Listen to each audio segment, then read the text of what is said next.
एक बार पुनः static GK की तीसरे एपिसोड में मैं कौशिक कुमार आप सभी का स्वागत करता हूं। अगर आप SSC GD, SSC, railway, UP police, Bihar SSC any भी किसी भी एग्जाम की तैयारी कर रहे हैं तो आपके लिए यह क्लास संजीवनी का काम करेगा। आपको बता दूं कि इस स्टैटिक जीके के सीरीज में इस क्लास में हम हिस्ट्री, ज्योग्राफी, पॉलिटी, साइंस सभी सब्जेक्ट के प्रश्नों को शामिल करते हैं जो आपके एग्जाम के लिए इम्पोर्टेंट है और प्रीवियस ईयर में पूछे गए हैं। उन सभी टॉपिक्स को हम लेते हैं। तो चलिए क्लास स्टार्ट करते हैं।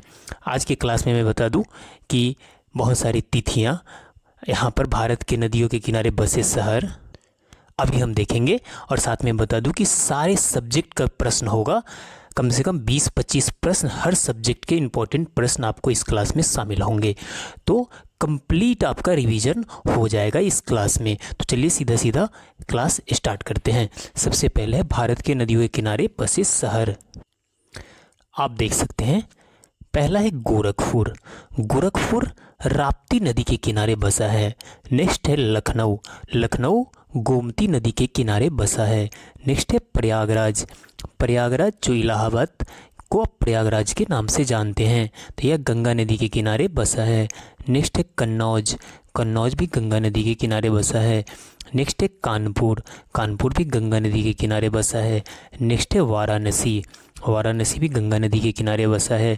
नेक्स्ट है जौनपुर। जौनपुर आपको गोमती नदी के किनारे है।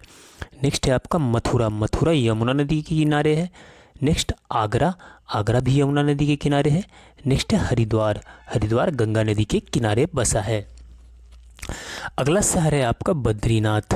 बद्रीनाथ गंगा नदी के किनारे बसा है। कोलकाता हुगली नदी के किनारे। अहमदाबाद साबरमती के किनारे बसा है। कटक महानदी के किनारे बसा है। डिब्रूगढ़ ब्रह्मपुत्र नदी के किनारे बसा है। गुवाहाटी ब्रह्मपुत्र नदी के किनारे बसा है। जबलपुर नर्मदा नदी के किनारे बसा है। ग्वालियर चंबल नदी के किनारे बसा है। पटना गंगा नदी के किनारे बसा है। विजयवाड़ा कृष्णा नदी के किनारे बसा है। नेक्स्ट है आपका राजमुंद्री। राजमुंद्री गोदावरी नदी के किनारे बसा है। श्रीनगर झेलम नदी के किनारे बसा है। सूरत ताप्ती नदी के किनारे बसा है। होनवार श्रावस्ती नदी के किनारे बसा है। नासिक गोदावरी नदी के किनारे बसा है। तो इतने सारे आपका इम्पोर्टेंट शहर का नाम और किस नदी के किनारे यह स्थित है, आपको इससे प्रश्न हमेशा आते रहते हैं। आगे देखते हैं। साथ में हम विश्व की कुछ नदियों को देखेंगे। या आप इंडियन नदी को देख रहे थे अभी तक, साथ में हम विश्व की कुछ नदियों को देखेंगे। इससे भी प्रश्न एग्जाम में आते रहते हैं। विश्व के नदियों के किनारे बसा शहर, तो आप देख सकते हैं यहाँ पे लंदन थेम्स नदी के किनारे बसा है। बर्लिन स्प्री नदी के किनारे बसा है। वियना डेन्यूब नदी के किनारे बसा है। बगदाद टिग्रिस नदी के किनारे बसा है। काहिरा नील नदी के किनारे बसा है। रोम टाइबर नदी के किनारे बसा है। पेरिस सीन नदी के किनारे बसा है। लाहौर रावी नदी के किनारे बसा है। कराची सिंधु नदी के किनारे बसा है। हम वही शहर और नदी शामिल करने जो फेमस है, जो एग्जाम में पूछे जाते हैं। आप देख सकते हैं। नेक्स्ट है आपका बुडापेस्ट डेन्यूब नदी के किनारे बसा है। मैड्रिड मैजेंसिस नदी के किनारे बसा है। पर्थ स्वान नदी के किनारे बसा है। टोक्यो अरकाब नदी के किनारे बसा है। सिडनी डार्लिंग नदी के किनारे बसा है। लिस्बन लिम्फे नदी के किनारे बसा है। संघाई यांग्जे नदी के किनारे बसा है। न्यूयॉर्क हडसन नदी के किनारे बसा है। वाशिंगटन पोटोमैक नदी के किनारे बसा है। तो ये विश्व का वो नदी हो गए और उनके किनारे बसा हुआ शहर जो काफ़ी इम्पोर्टेंट है, जिससे एग्जाम में प्रश्न आते रहते हैं। अब यहाँ पर हम विश्व के प्रमुख पर्यटन स्थल को देखेंगे कि कौन सा कहाँ पर स्थित है। आप देख सकते हैं पिरामिड, पिरामिड जो गीजा के महान पिरामिड है ये मिस्र में स्थित है। कहाँ पे, किस देश में स्थित है? मिस्र में। नेक्स्ट है आपका एफिल टावर, यह स्थित है आपका पेरिस में। नेक्स्ट है हॉलीवुड, जहाँ पे फिल्में बनती है हॉलीवुड की, वो स्थित है लॉस एंजलिस में। नेक्स्ट है ग्रैंड पैलेस, ग्रैंड पैलेस किस देश में है? बैंकॉक में। नेक्स्ट है tower of London, tower of London यह स्थित है लंदन में। नेक्स्ट है आपका उबुद, उबुद स्थित है बाली में। बुर्ज खलीफा जो बहुत फेमस है, अक्सर इसका नाम आप सुनते रहते हैं, यह है दुबई में। नेक्स्ट है स्टैचू ऑफ लिबर्टी, यह है न्यूयॉर्क में। उसके बाद है आपका पर्ल टावर, यह है संघाई में। नेक्स्ट है ब्लू मस्जिद, ब्लू मस्जिद स्थित है इस्तांबुल में। नेक्स्ट है टाइम स्क्वायर, टाइम्स स्क्वायर स्थित है न्यूयॉर्क में। नेक्स्ट है बकिंघम पैलेस, यह भी स्थित है न्यूयॉर्क में। नेक्स्ट है आपका ओपेरा हाउस, यह स्थित है सिडनी में। नेक्स्ट आपका है चीन की दीवार, यह स्थित है चीन में। नेक्स्ट आपका है ताजमहल, यह स्थित कहाँ है? ताजमहल स्थित है भारत में। तो विश्व के कुछ प्रमुख पर्यटन स्थल थे जिसे हमने आसानी से क्या कर लिया है? कवर कर लिया है। इससे भी प्रश्न आते रहते हैं। नेक्स्ट देखते हैं। बता दूं कि लगभग आपका 50 मिनट का यह क्लास होगा और इसमें सारे सब्जेक्ट के प्रश्नों को कवर किए जाएंगे, साथ में विविध को भी कवर किया जाएगा।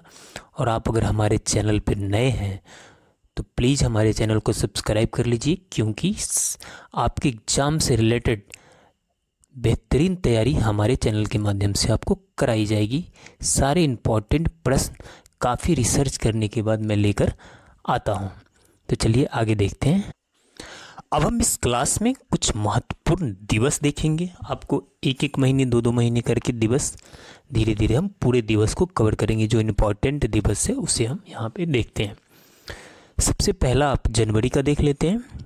जनवरी में देखिए 4 जनवरी विश्व ब्रेल दिवस, जो इम्पोर्टेंट है उसी को मैं शामिल किया हूँ। 9 जनवरी प्रवासी भारतीय दिवस। 10 जनवरी विश्व हिंदी दिवस। 12 जनवरी को युवा दिवस मनाया जाता है। 15 जनवरी को भारतीय सेना दिवस। 23 जनवरी को पराक्रम दिवस। 24 जनवरी को राष्ट्रीय बालिका दिवस। 25 जनवरी को अंतर्राष्ट्रीय शिक्षा दिवस। 25 जनवरी को एक और है भारतीय राष्ट्रीय पर्यटन दिवस। 24 जनवरी को अंतर्राष्ट्रीय शिक्षा दिवस। 25 जनवरी को राष्ट्रीय मतदाता दिवस। और आप सभी को पता ही कि 26 जनवरी को गणतंत्र दिवस। तो लगभग ऐसे तो बहुत सारा है, लेकिन जो इम्पोर्टेंट है ये इतना आप याद रखिएगा तो आपका काम कोई भी एग्जाम में चल जाएगा। यहाँ पे फरवरी का देखते हैं। फरवरी में आपको ज़्यादा मैं याद नहीं करवाऊँगा क्योंकि ज़्यादा इम्पोर्टेंट है भी नहीं। फरवरी में 4-5 पूछे जाते हैं। तो 2 फरवरी विश्व आर्द्रभूमि दिवस। 4 फरवरी विश्व कैंसर दिवस। 13 फरवरी विश्व रेडियो दिवस। 13 फरवरी को भारतीय राष्ट्रीय महिला दिवस। 28 फरवरी राष्ट्रीय विज्ञान दिवस। तो ये 4-5 आप याद रखेंगे, आपका फरवरी का भी कवर हो जाएगा। अब जो आपका टॉपिक है काफ़ी इम्पोर्टेंट टॉपिक है, विश्व के प्रमुख नहरें और नदियाँ। हर एग्जाम में इससे प्रश्न आते ही आते हैं। तो हम सीधा सीधा देखते हैं। आप ये केपी नहर, शायद आप पहली बार नाम सुने होंगे। ये केपी नहर भारत में स्थित है। यह आंध्र प्रदेश और तमिलनाडु को जोड़ती है, यानी दोनों के बीच में स्थित है। नेक्स्ट है आपका इंदिरा गांधी नहर, यह भी भारत में स्थित है। यह सतलज और ब्यास नदी के संगम पर निर्मित हरिके बांध से निकाली गई है। यह नहर पंजाब, राजस्थान को पानी आपूर्ति करता है। तो ये दोनों नहर आप इंडिया का ही आप याद रखिएगा, इंदिरा गांधी नहर और केपी नहर। इसके बाद नेक्स्ट आपका जो नहर है वो आप देख लीजिए, सू नहर। कई बार एग्जाम में पूछा गया है। यह संयुक्त राज्य अमेरिका में है। सुपीरियर झील को ह्यूरॉन झील से क्या करता है, जोड़ता है। जी हाँ, सुपीरियर झील को ह्यूरॉन झील से जोड़ता है। नेक्स्ट है आपका ईरी नहर। ईरी नहर संयुक्त राज्य अमेरिका में स्थित है। ईरी झील और मिशिगन झील को जोड़ती है। किसे? ईरी झील और मिशिगन झील को जोड़ती है। नेक्स्ट है आपका कच्छी नहर। कच्छी नहर पाकिस्तान में स्थित है। यह बलूचिस्तान क्षेत्र को पानी आपूर्ति करता है। नेक्स्ट है आपका बिंजिंग हांगजो ग्रांड नहर। यह चीन में स्थित है। नाम से ही पता चल रहा होगा आपको कि चीन में स्थित है। यह टियानजिन और हेबे, सुडोंग, जियांगसू, झिंगयांग, ये बहुत सारा नाम है, यानी इसे क्या करता है, यह जोड़ता है। तथा यह पीली नदी और यांगची नदी को जोड़ता है। ऐसे याद रखिएगा, पीली नदी और यांगची नदी को क्या करता है, जोड़ता है। उसके बाद है बायो नहर। यह चिली में स्थित है। यह बायो प्रांत में स्थित है और कृषि में उपयोग के लिए बायो नदी के जल को मूलन के क्षेत्र में पानी की आपूर्ति करती है। उसके बाद आपका है कोरिंथ नहर। यह यूनान में स्थित है। कुछ इसमें एक दो है, बाकी 4-5 बहुत ज़्यादा इम्पोर्टेंट है। आप सिर्फ देश याद रखिएगा। उसके बाद है गोटा नहर। यह स्वीडन में स्थित है। स्टॉकहोम और गुटेनबर्ग के बीच में है। कील नहर, ये कई बार पूछा गया, ये जर्मनी में स्थित है। उत्तरी सागर और बाल्टिक सागर को क्या करता है, जोड़ता है। उत्तर सागर नहर, यह भी जर्मनी में स्थित है। उत्तरी सागर और एम्स्टर्डम के बीच में है। नेक्स्ट है आपका मैनचेस्टर नहर। यह ग्रेट ब्रिटेन में स्थित है। मैनचेस्टर और लिवरपूल के बीच में स्थित है। नेक्स्ट है न्यू वाटरवे। यह जर्मनी में स्थित है। उत्तरी सागर और रॉटरडम के बीच में। नेक्स्ट आपका है बेलेंड नहर। बेलेंड नहर आपको संयुक्त राज्य अमेरिका में स्थित है। यह जोड़ता है ईरी और ओंटारियो को।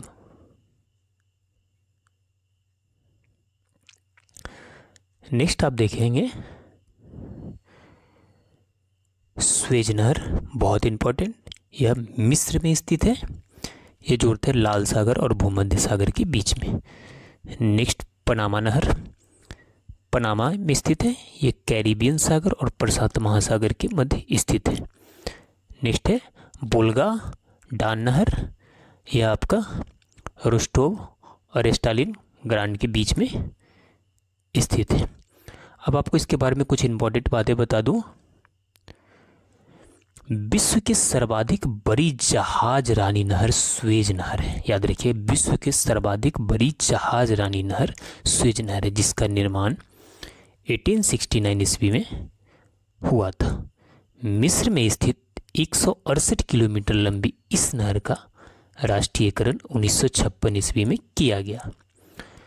तो इस स्वेज नहर के बारे में काफ़ी इंपॉर्टेंट बातें हैं कि सबसे बड़ी जहाज रानी नहर है। इसका निर्माण 1869 में हुआ। दूसरा आपका है पनामा नहर। यह 1954 ईस्वी में बनाई गई थी। प्रारंभ में इस पर अमेरिका का अधिकार था, परंतु 2000 ईस्वी से इस पर पनामा का अधिकार हो गया। ये आपका इम्पोर्टेंट पॉइंट था स्वेज नहर और पनामा नहर के बारे में। कुछ विश्व की प्रमुख नदियां हैं। अक्सर आपको एग्जाम में सबसे लंबी नदी, सबसे चौड़ी नदी, किस नदी का कहाँ पे गिरने का स्थान है, कहाँ पे उद्गम स्थान है, इससे प्रश्न आते रहते। तो थोड़ा एक नज़र हम नदी को देखते हैं। यहाँ पे आप देख सकते हैं कि सबसे पहले आपका नील नदी। आपको पता है कि नील नदी दुनिया का सबसे क्या है, लंबी नदी है। दुनिया का सबसे लंबी नदी है। यह जो निकलता है विक्टोरिया झील से निकलता है, जो अफ्रीका में स्थित है, और गिरता है कहाँ पे, भूमध्य सागर में। आपको 4-5 में बताऊंगा, वैसे पूरा मैं पढ़ाने वाला हूँ, लेकिन 4-5 इंपॉर्टेंट है, बाकी आप नोट बना सकते हैं इसका। नेक्स्ट है अमेजन नदी। यह ग्लेशियर से बने झीलों से निकलता है। यह गिरता कहाँ है? अटलांटिक महासागर में। बता दूँ कि दुनिया की सबसे चौड़ी नदी है। लंबाई भी इसका अच्छा खासा है, बट दुनिया की सबसे चौड़ी नदी में इसका नाम आता है। उसके बाद है मिसिसिपी नदी, काफ़ी फेमस नदी है मिसिसिपी नदी। मिसौरी, रेड रॉक मोंटाना से निकलता है। मेक्सिको की खाड़ी में क्या होता है? गिर जाते हैं। यह दुनिया का तीसरा सबसे क्या है? लंबी नदी है। चौथा पे आ जाता है चीन का यांगची नदी, जो तिब्बत पठार चीन से निकलता है, चीन सागर में ही क्या होता है? गिर जाता है। ये चौथा नदी है। एशिया का सबसे लंबी नदी भी है, याद रखिएगा इसे। अगर एशिया का सबसे लंबी नदी पूछता है तो आप इसे याद रखेंगे। और विश्व का चौथा ये सबसे लंबी नदी है। उसके बाद ओब नदी, जो अल्पाई पर्वत रूस से निकलता है, ओब खाड़ी में क्या होता है? गिर जाता है। उसके अलावा आप देख सकते हैं हुआंग, ये भी चीन का नदी है।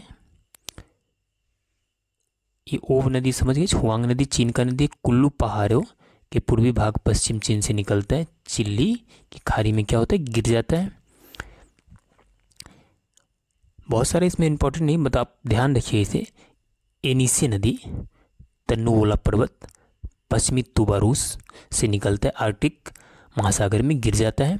4506 किलोमीटर इसकी लंबाई है।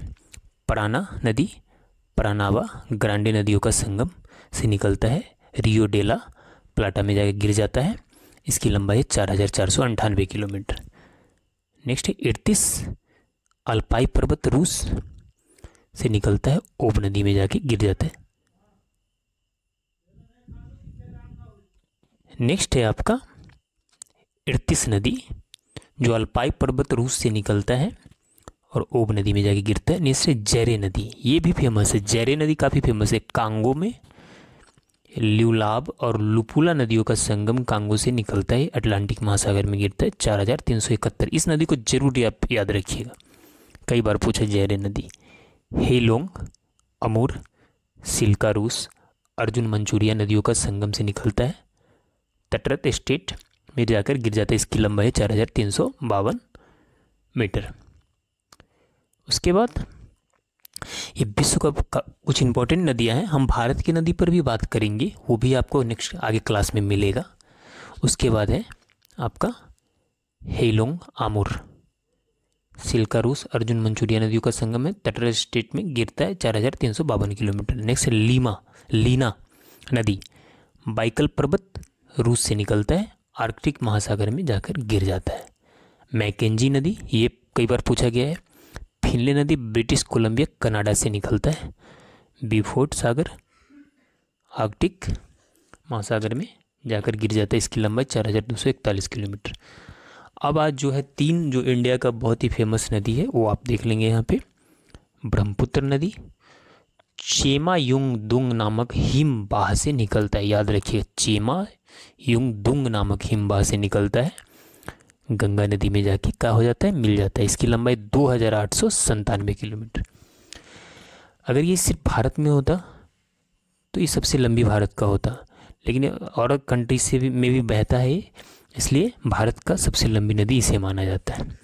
उसके बाद है सिंधु नदी, तिब्बत के मानसरोवर के निकट सीन काबाब नामक जलधारा से निकलता है, अरब सागर में जाकर क्या हो जाता है? गिर जाता है। इसकी लंबाई 2897 इसका भी लंबाई है। ये पाकिस्तान में है, आप सभी को पता ही है। नेक्स्ट आता है गंगा नदी, ये गंगोत्री हिमनद से निकलता है, बंगाल की खाड़ी में जाकर गिर जाता है। इसकी लंबाई है 2506 किलोमीटर। ये 3 नदी इंडिया का बहुत ही फेमस था। भारत में सबसे लंबी नदी गंगा, भारत का सबसे लंबी नदी ब्रह्मपुत्र नदी। तो लगभग हम सारे सब्जेक्ट को धीरे धीरे कवर करें। इसमें साइंस के भी प्रश्न आपको शामिल करेंगे, यानी ओवरऑल रिवीजन आपका होगा इस क्लास में। अब हम जीव विज्ञान के कुछ प्रश्नों को देखते हैं। तो इसके कुछ इंपॉर्टेंट जो प्रश्न है उसे हम करते हैं। सबसे पहले कुछ बातें आपको बता देता हूँ। जैसे आप देख सकते हैं, जीव विज्ञान की वह शाखा जिसके अंतर्गत जीवधारियों का अध्ययन किया जाता है। जीव शब्द का सर्वप्रथम प्रयोग लैमार्क एवं ट्रेवेरेनस ने किया था।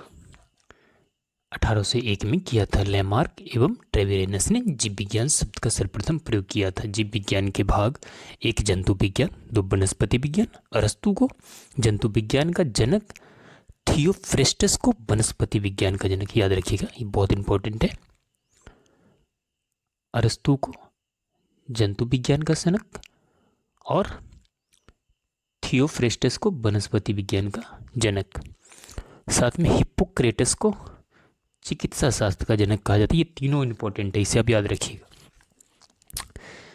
आगे अब देखते हैं, देख सकते हैं एपीकल्चर मधुमक्खी पालन के अध्ययन, सेरिकल्चर रेशम कीट पालन का अध्ययन, पिसिकल्चर मत्स्य पालन, एंथोलॉजी फूलों का अध्ययन, एंटिमोलॉजी कीटों का अध्ययन, ऑर्निथोलॉजी पक्षियों का अध्ययन, पिलिएंटोलॉजी जीवाश्मों का अध्ययन।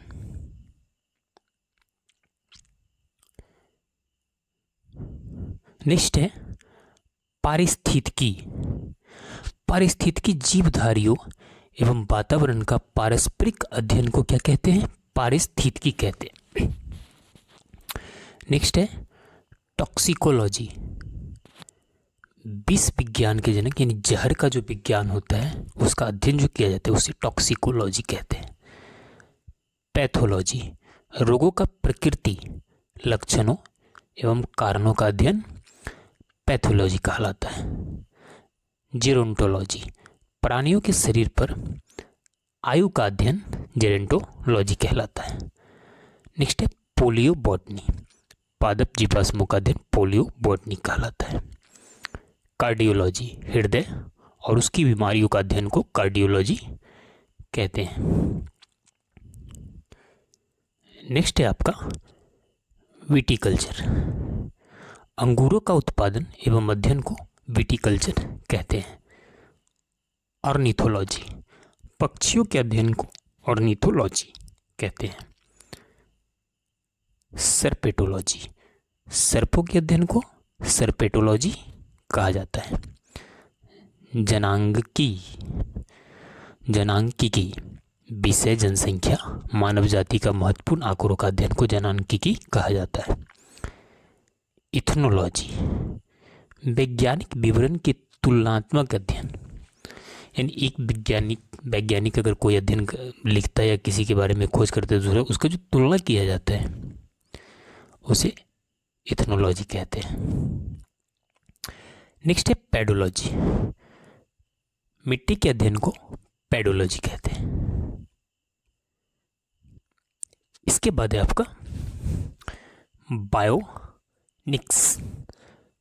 जैविक जगत में होने वाले कार्य, गुण व पद्धति के अध्ययन को बायोनिक्स कहते हैं। लेक्सिकोग्राफी, शब्दकोश के संयोजन को लेक्सिकोग्राफी कहते हैं। हाइड्रोपोनिक्स, मृदा विहीन पादप संवर्धन, बिना मिट्टी का जब पौधा उगाते हैं उसे हाइड्रोपोनिक्स कहते हैं। लिथोट्रिप्सी, गुर्दे की पथरी किरणों द्वारा तोड़ना लिथोट्रिप्सी कहलाता है। अर्थवर्म, वर्मी कल्चर में प्रयुक्त वर्म होता है जिसे आप केचुआ बोलते हैं। मिर्मिकोलॉजी, चींटियों के अध्ययन को मिर्मिकोलॉजी कहा जाता है।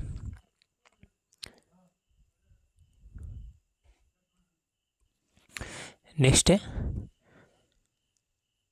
सुजनकिकी। जन्म के पूर्व अनुवांशिकी के नियमों के आधार पर जीन के द्वारा मानव जाति का सुधार। यूफेनिक्स, अनुवांशिक इंजीनियरी द्वारा सरदोष अनुवांशिकता का उपचार, इससे मनुष्य जाति में सुधार सहायता मिलती है। नेक्स्ट है एरेनियोलॉजी। मकड़ियों के अध्ययन को एरेनियोलॉजी कहते हैं। अगला है बायोमेट्री। गणित एवं सांख्यिकी तकनीकों द्वारा जीव विज्ञान के अध्ययन को बायोमेट्री कहा जाता है।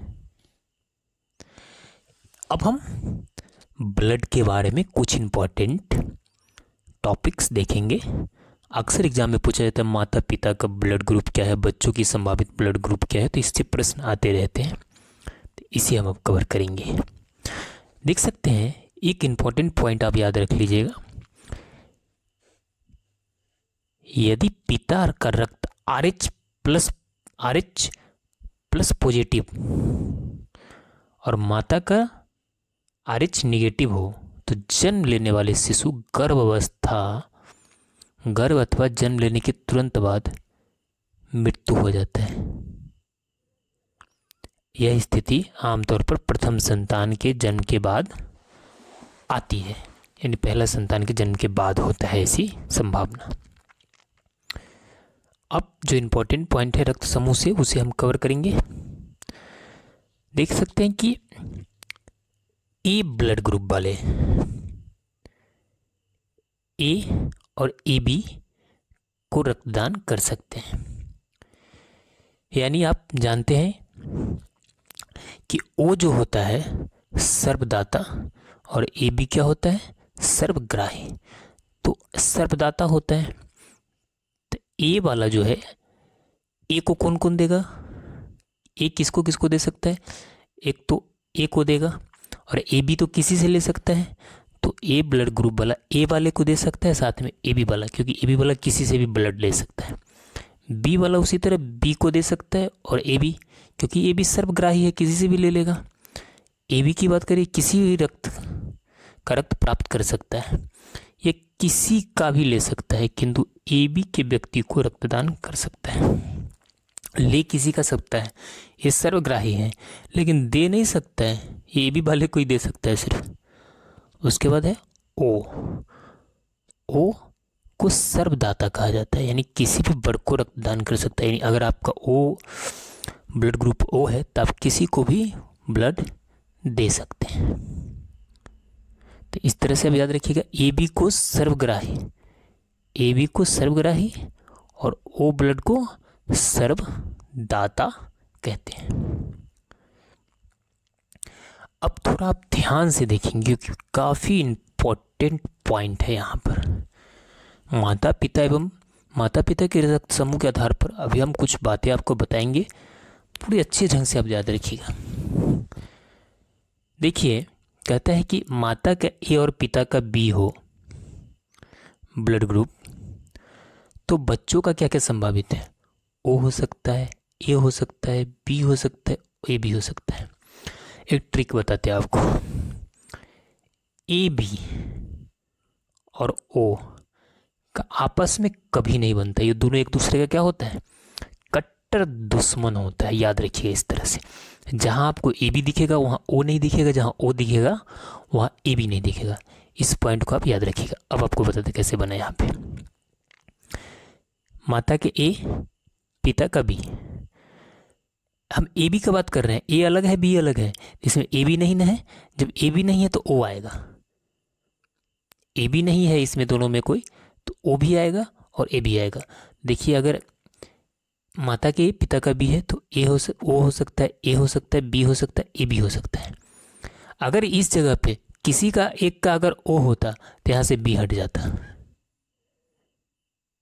समझ रहे हैं, या किसी का यहाँ पे AB होता तो भी यहाँ से O हट जाता, यानी OB और AB और O का संबंध आपस में नहीं है। उसी तरह आप देखिए, अगर आपका माता का A पिता का A होगा, जब दोनों का सेम होता है तो वापस O और A आता है। याद रखेंगे कौन आता है, O और A आता है। दोनों का सेम है, जैसे B रहेगा तो B और साथ में क्या आएगा, O आएगा। यानी जब सेम होता है ना, साथ में O लेके आता है। A है तो A लाएगा तो लाएगा ही, साथ में O लेके आएगा। B है तो B तो लाएगा ही, साथ में O लेके आएगा। लेकिन हम पहले ही बता दिए हैं कि AB और O का कट्टर दुश्मनी है। अब देखिए यहाँ पे माता का भी AB होगा, पिता का भी अगर AB होगा तो क्या होगा, बच्चों में संभावित केवल O होगा, क्योंकि एक साथ ए बी और O क्या होता है, नहीं आ सकता है। तो ए बी माता का, पिता का भी ए बी है, तो क्या रक्त समूह आएगा, O आएगा, यानी ए बी नहीं आएगा पास में। ठीक है। उसके अलावा देख सकते हैं आप, अगर माता का O हो, पिता का A हो, अगर, तो यहाँ क्या आएगा, O और A दोनों संभावना है। O और B हो तो O भी संभावित है। O A B हो तो A और B होगा, लेकिन O नहीं होगा, क्योंकि O आएगा तो A भी नहीं आएगा, O आएगा तो A भी नहीं आएगा, A भी आएगा तो O नहीं आएगा, तो A और B हो जाएगा। A और A B दोनों है, ए भी होगा, बी भी होगा, ए भी होगा, ओ नहीं आएगा। जहाँ ओ रहेगा वहाँ ए भी नहीं, जहाँ ए भी रहेगा वहाँ ओ नहीं। बी और ए बी हो माता पिता का, तो ए हो जाएगा, बी हो जाएगा, ए भी हो जाएगा, ओ नहीं आएगा। तो आपको अगर ऐसे समझ में नहीं आता, आप ये रट लीजिए इसे। अब बाकी जो बच गया वो असंभावित है। संभावित को आप ध्यान में रखिएगा, जो बच गया वो असंभावित है। याद रखिए, ओ और ए बी एक साथ कभी नहीं दिख सकता। जहाँ पे आप ए बी देखेंगे वहाँ ओ नहीं देखेंगे, ओ देखेंगे वहाँ ए बी नहीं देखेंगे। इसके अलावा हम और नीचे देखते हैं, माता या पिता से किसी एक का या दोनों का रक्त समूह ओ होने पर संतानों में ए बी रक्त समूह उपस्थित नहीं होता है। आप ऊपर देखें हैं, माता पिता दोनों का अगर रक्त समूह O होने पर ए बी नहीं आएगा, दोनों का O होगा, क्योंकि O है ए बी का आपस में बनता नहीं है। उसके बाद है, माता या पिता में से किसी एक का या दोनों का रक्त समूह ए बी होने पर O नहीं आएगा। ये बहुत इंपॉर्टेंट पॉइंट है, याद रखिए। जब ए बी होगा तो O नहीं हो सकता बच्चा का, O होगा तो ए बी नहीं हो सकता बच्चा का।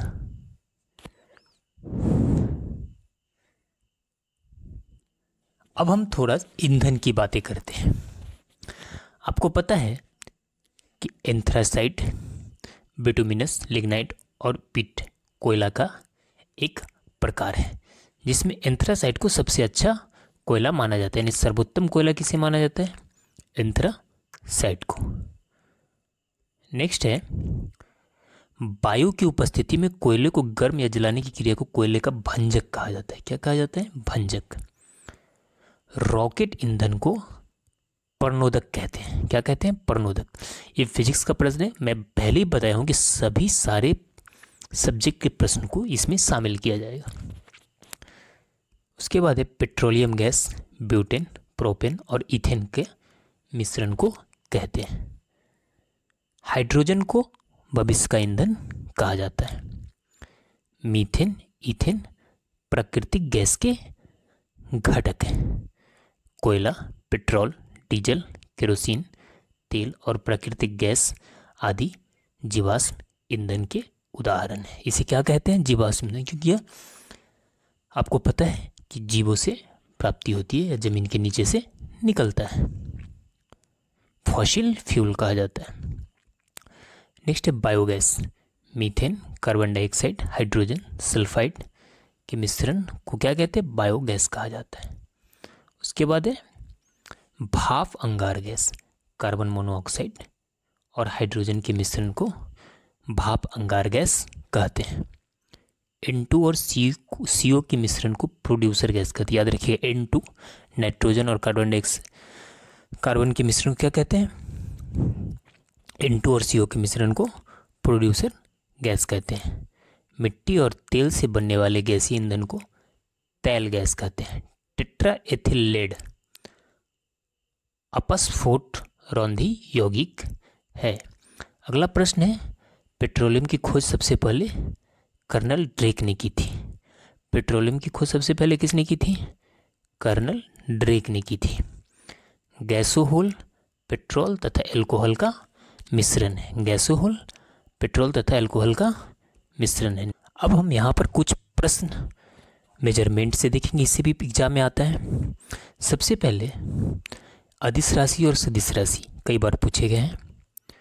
तो आप देख सकते हैं, वे भौतिक राशियाँ जिनमें केवल परिमाण यानी मैग्नीट्यूड होता है, डायरेक्शन नहीं होती, अदिश राशियां कहलाता है। यानी डायरेक्शन नहीं होगा, सिर्फ परिमाण होगा, जैसे समय, द्रव्यमान, दूरी, विद्युत धारा, चाल, कार्य क्या है, अदिश राशियां हैं। अगला है वे भौतिक राशियां जिनमें परिमाण के साथ दिशा भी होती है, यानी परिमाण के साथ क्या होगा, दिशा भी होगा, उसे सदिश राशियां कहते हैं। वेग, विस्थापन, त्वरण, बल, संवेग, आवेग आदि सदिश राशियां हैं। ये मूल मात्रक पूर्णतः स्वतंत्र रहते हैं, किसी अन्य मात्रक पर निर्भर ये नहीं होती है, स्वतंत्र मात्रक होते जैसे metre, kilogram, second, ampere, kelvin. तो कुछ यहाँ पे मूल भौतिक राशियाँ हैं। लंबाई का एसआई मात्रक मीटर, द्रव्यमान का किलोग्राम, समय का सेकेंड, विद्युत धारा का एसआई मात्रक एम्पियर, ताप का केल्विन, ज्योति तीव्रता कैंडेला, पदार्थ की मात्रा मोल। अब देखिए जो इम्पोर्टेंट पॉइंट है अब है, निर्वात में प्रकाश द्वारा एक वर्ष में चलित दूरी को एक प्रकाश वर्ष कहते हैं। यानी एक साल में जो प्रकाश, एक साल में निर्वात में जो दूरी तय करती है उसे क्या कहते हैं, एक प्रकाश वर्ष कहते हैं। 1 नैनोमीटर 1 मीटर का अरबवां भाग होता है। ओ माय गॉड, 1 नैनोमीटर में 10⁻⁻7 सेंटीमीटर होता है। याद रखिए 1 नैनोमीटर बराबर 10⁻⁻7 सेंटीमीटर। रिक्टर पैमाने का उपयोग भूकंप की तीव्रता मापने के लिए किया जाता है। एक पारसेक में 3.26 प्रकाश वर्ष होता है।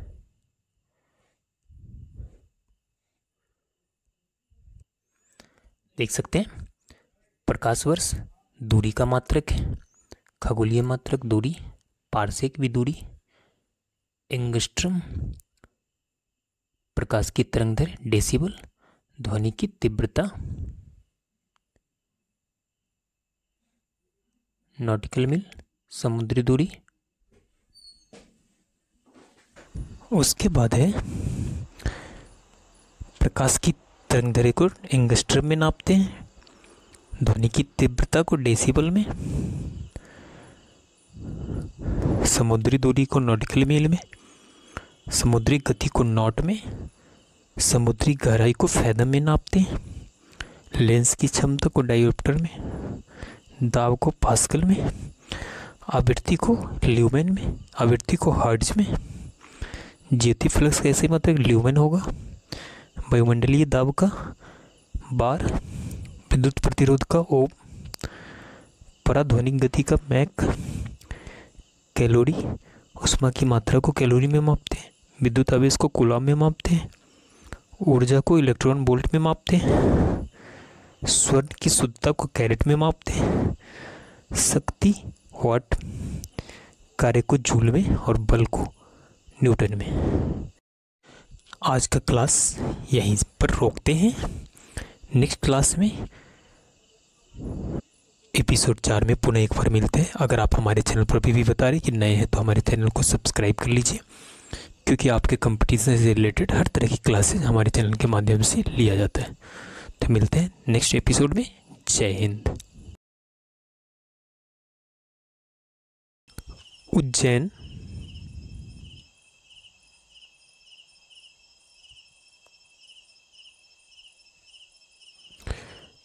पहला है उज्जैन मध्य प्रदेश में, इसे मंदिरों का शहर कहा जाता है। नेक्स्ट है तिरुवनंतपुरम केरल में, इसे मूर्तियों का शहर और भारत का सदाबहार शहर कहा जाता है। नेक्स्ट है आपका ईटानगर अरुणाचल प्रदेश में, इसे उगते सूरज की भूमि कहा जाता है। नेक्स्ट है भिलाई छत्तीसगढ़ में, इसे स्टील सिटी ऑफ इंडिया कहा जाता है। नेक्स्ट है दिसपुर असम, इसे मंदिरों का शहर कहा जाता है। नेक्स्ट है तूतीकोरिन को पर्ल सिटी ऑफ भारत का पर्ल हार्बर कहा जाता है। अलाप्पुझा को पूर्व का वेनिस कहा जाता है, केरल में है। वायनाड केरल में, भगवान का बगीचा कहा जाता है। कोझिकोड कालीकट, इसे मसालों का शहर कहा जाता है। इसके अलावा आप देख सकते हैं विशाखापत्तनम आंध्र प्रदेश, इसे भाग्य का शहर कहा जाता है। भीमावरम आंध्र प्रदेश, इसे झींगों का शहर या भारत का दूसरा बारदोली कहा जाता है। विजयवाड़ा आंध्र प्रदेश, इसे विजय का स्थान कहा जाता है। राजमुंद्री आंध्र प्रदेश, इसे सांस्कृतिक शहर कहा जाता है। तिरुपति आंध्र प्रदेश, भारत का आध्यात्मिक राजधानी कहा जाता है। कोरबा छत्तीसगढ़, भारत का पावर हाउस कहा जाता है।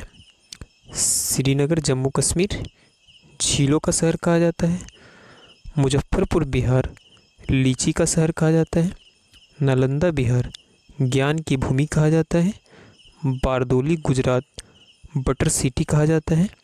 अहमदाबाद गुजरात को भारत का बोस्टन कहा जाता है। इसके अलावा आप देख सकते हैं पानीपत को बुनकरों का शहर कहा जाता है। भुवनेश्वर उड़ीसा को टेम्पल सिटी ऑफ इंडिया कहा जाता है। कटक ओडिशा को सिल्वर सिटी कहा जाता है। हैदराबाद सिकंदराबाद तेलंगाना को ट्विन सिटी कहा जाता है। गुवाहाटी असम को gateway of north east India कहा जाता है। नई दिल्ली को रैलियों का शहर कहा जाता है। पटियाला को शाही शहर कहा जाता है। अमृतसर पंजाब को गोल्डन सिटी, कपूरथला को बगीचों का शहर, नैनीताल को झीलों का शहर, मसूरी उत्तराखंड को पर्वतों की रानी और पुदुचेरी को पूर्व का वेनिस कहा जाता है। और कुछ है देख सकते हैं। धनबाद को झारखंड भारत की कोयला रानी कहा जाता है। जमशेदपुर झारखंड को भारत का पीटर्सबर्ग या स्टील सिटी ऑफ इंडिया कहा जाता है। शिलोंग मेघालय को पूर्व का स्कॉटलैंड कहा जाता है। डिब्रूगढ़ असम को भारत का चाय का शहर कहा जाता है। भागलपुर बिहार को भारत का रेशम का शहर कहा जाता है। मालदा पश्चिम बंगाल को मैंगो सिटी आमों का शहर कहा जाता है। दार्जिलिंग पश्चिम बंगाल को पहाड़ियों की रानी कहा जाता है। कलकत्ता को महलों का शहर या डायमंड हार्बर बोला जाता है। आसनसोल पश्चिम बंगाल को ब्लैक डायमंड की भूमि कहा जाता है। जोधपुर राजस्थान को ब्लू सिटी और सन सिटी कहा जाता है। जयपुर को भारत का पेरिस या गुलाबी शहर कहा जाता है। जैसलमेर राजस्थान को भारत की स्वर्ण भूमि कहा जाता है। इसके अलावा बेंगलोर कर्नाटक को स्पेस सिटी, भारत का गार्डन सिटी, भारत की सिलिकॉन वैली या साइंस सिटी भी कहते हैं। मुंबई को 7 टापुओं का नगर या भारत का हॉलीवुड कहा जाता है। पुणे को दक्कन की रानी, बेंगलुरु को अंतरिक्ष का शहर, कानपुर उत्तर प्रदेश को दुनिया का चमड़ा का शहर, उत्तर भारत का मैनचेस्टर, आगरा उत्तर प्रदेश को ताज का शहर या पेठा नगरी, इलाहाबाद प्रयागराज को ईश्वर का वास, प्रधानमंत्रियों का शहर, संगम सिटी, वाराणसी को मंदिरों एवं घाटों का नगर, लखनऊ को नवाबों का नगर, कन्नौज को खुशबुओं का शहर और बरेली को सुरमा नगरी कहा जाता है। कुछ और बच गए हैं देख सकते हैं। नोएडा को एनसीआर नेशनल कैपिटल रीजन कहा जाता है। छत्तीसगढ़ को धान की डलिया कहा जाता है। मदुरई को त्योहारों का नगर कहा जाता है और जमशेदपुर को इस्पात सिटी कहा जाता है। इस तरह से इतने प्रमुख शहर और उसके उपनाम को आप याद रखेंगे। अब यहाँ पर कुछ मरुस्थल है, जैसे सहारा मरुस्थल उत्तरी अफ्रीका में है। अरेबियन मरुस्थल अरब प्रायद्वीप में है। गोबी मरुस्थल चीन और मंगोलिया में है। पैटागोनिया मरुस्थल अर्जेंटीना एवं चिली में है। ग्रेट विक्टोरिया मरुस्थल ऑस्ट्रेलिया में है। ग्रैंड सैंडी ऑस्ट्रेलिया में है। गिब्सन मरुस्थल ऑस्ट्रेलिया में है। थार मरुस्थल भारत और पाकिस्तान में है। चिहुआहुआन मरुस्थल मैक्सिको एवं अमेरिका में है। इसके अलावा ग्रेट बेसिन मरुस्थल उत्तरी अमेरिका में है। काराकुम मरुस्थल उज्बेकिस्तान और तुर्कमेनिस्तान में है। सोनोरान मरुस्थल मैक्सिको एवं अमेरिका में है। मोजाबो मरुस्थल अमेरिका में है। टकला मकान मरुस्थल चीन में है। आटाकामा मरुस्थल चिली में है। दस्त एक काबिर मरुस्थल ईरान में है। अंटार्कटिका मरुस्थल अंटार्कटिका में है। आर्कटिक मरुस्थल उत्तरी ध्रुव में है। कालाहारी मरुस्थल दक्षिण अफ्रीका के बोत्सवाना और नामिबिया में स्थित है। अब हम यहाँ पे कुछ महत्वपूर्ण विश्व के प्रमुख पठार और उसकी स्थिति को जानेंगे। एशिया माइनर पठार तुर्की में है। अनातोलिया का पठार भी तुर्की में है। मेसेटा का पठार स्पेन में है। चियापास का पठार दक्षिण मैक्सिको में है। अलास्का का पठार अमेरिका में है। कोलंबिया का पठार अमेरिका में है। ग्रेट बेसिन पठार अमेरिका में है। कुटोरेरा का पठार ग्रीनलैंड में है। ग्रीनलैंड पठार भी ग्रीनलैंड में है। पामीर का पठार तिब्बत में, ये बहुत फेमस है। मैक्सिको का पठार मैक्सिको में है। मंगोलिया का पठार मंगोलिया में, ज़्यादातर देखिए जो पठार है उसी देश का नाम है। बोलीविया का पठार बोलीविया में है। दक्कन का पठार भारत में है। भारत का खासकर याद रखिए, जैसे पामीर का तिब्बत, ये भी पड़ोसी है तो याद रखिएगा। ईरान का पठार ईरान में है। ब्राज़ील का पठार दक्षिण अमेरिका में है। अबिसिनिया का पठार इथोपिया। मेडागास्कर का पठार मेडागास्कर अफ्रीका में है। ऑस्ट्रेलिया का पठार कहाँ है? पश्चिम ऑस्ट्रेलिया में है। पिछली क्लास में हम जनवरी और फरवरी के महत्वपूर्ण दिवस को कंप्लीट कर लिया था। इस क्लास में हम मार्च के दिवस को कंप्लीट करेंगे। अगर आप पिछला क्लास स्टैटिक जीके का टॉप लगभग 100 क्वेश्चन होता है इस क्लास में, आप अगर नहीं देखे तो आप हमारे चैनल पर जाकर उसे देख सकते हैं। और अगर आप हमारे चैनल पर नए हैं तो हमारे चैनल से जल्दी से जुड़ जाइए। तो देखते हैं मार्च मंथ का, देख सकते हैं महत्वपूर्ण दिवस ही हम रखें जो एग्जाम में अक्सर पूछे जाते हैं। 3 मार्च को विश्व वन्यजीव दिवस। 4 मार्च को राष्ट्रीय सुरक्षा दिवस। 8 मार्च को अंतर्राष्ट्रीय महिला दिवस। 14 मार्च को अंतर्राष्ट्रीय गणित दिवस। 15 मार्च को विश्व उपभोक्ता अधिकार दिवस। 16 मार्च को राष्ट्रीय टीकाकरण दिवस। 20 मार्च को अंतर्राष्ट्रीय प्रसन्नता दिवस। 20 मार्च को विश्व गोरैया दिवस। 21 मार्च को विश्व वानिकी दिवस। 22 मार्च को विश्व जल दिवस। 23 मार्च को विश्व विज्ञान दिवस। इसके अलावा 24 मार्च को विश्व क्षय रोग दिवस। तो इतना महत्वपूर्ण मार्च का दिवस है, आप इसे याद रखिएगा। पिछले क्लास में हमने गाय और भैंस की नस्ल को पढ़ लिया था। आज हम 2 जानवर की और नस्ल पढ़ेंगे यहाँ पे, भेड़ और बकरी के। कैमरून भेड़ का है। मेरिनो भेड़ का है। बागरी भेड़ का। सोनारी भेड़ का। नेल्सरी भेड़ का। हसाली, पुंगल और चुकला। मालपुड़ी, गद्दी, मारवाड़ी, मेचेरी, साउथडोन, रामबाइलेट और डक्कानी। ये आपका 15 भेड़ का मरुस्थली। इससे हमेशा नस्ल, जानवरों का नस्ल एग्जाम में पूछा जाता है, तो आप इसे याद रखिएगा। अब बार बार रिवीजन कीजिएगा, आपको याद रहेगा। बकरी का नस्ल देख लेते हैं। जमुनापुरी, बरबरी, मारवाड़ी, बिट्टल, गंजम, फाइमीना, ब्लैक बंगाल, सिरोही, चेंगू, उस्मानवादी, चेगू, चनठगी, अंगोरा, टोगेनबर्ग और बोअर। ये आपका बकरी का नस्ल है। तो भेड़ और बकरी 2 जानवरों का देखें, आप इसे बार बार रिवीजन कीजिएगा, आपको याद रहेगा। तो अब हम आगे चलते हैं। अब सबसे महत्वपूर्ण पार्ट की ओर हम आगे हैं। यहाँ पे आप देख सकते हैं पॉलिटी का कुछ प्रश्न है। यहाँ पे संविधान का जो 22 भाग है, किस भाग में कौन सा अनुच्छेद है, किस चीज़ से रिलेटेड है, शॉर्ट में हम इसे रिवीजन करेंगे। तो आप देख सकते हैं सबसे पहले है भाग 1। भाग 1 में अनुच्छेद 1 से 4 तक है। इसमें संघ तथा उसके उनके क्षेत्र के बारे में चर्चा किया गया है। संघ तथा उसके क्षेत्र के बारे में अक्सर पूछा जाता है भाग 1 में क्या है, संघ तथा उसके राज्य क्षेत्र, याद रखिएगा। उसमें 1 से 4 तक अनुच्छेद है। उसके बाद आता है भाग 2, 5 से 11 तक है। इसमें नागरिकता की चर्चा है। उसके बाद आता है भाग 3 12 से 35, इसमें मौलिक अधिकार की चर्चा है।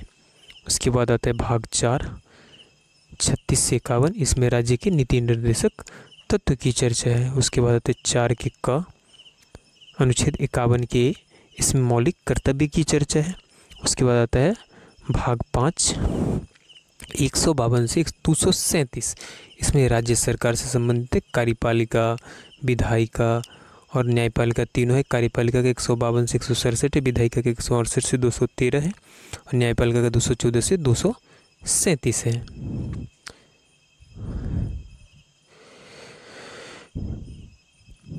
इसके अलावा आप देख सकते हैं भाग 7 है। भाग 7 में अनुच्छेद 238 7वें संशोधन अधिनियम 1956 के द्वारा निरस्त किया गया था। उसके बाद भाग 7 का ही 239 से 242 तक में केंद्र शासित प्रदेश के बारे में बताया गया है। तो भाग 7 याद रखिएगा आप। उसके बाद है भाग 9। भाग 9 243 ए है, इसमें पंचायत से संबंधित है यह। फिर भाग 9 का ए है, यह नगर पालिका से संबंधित है।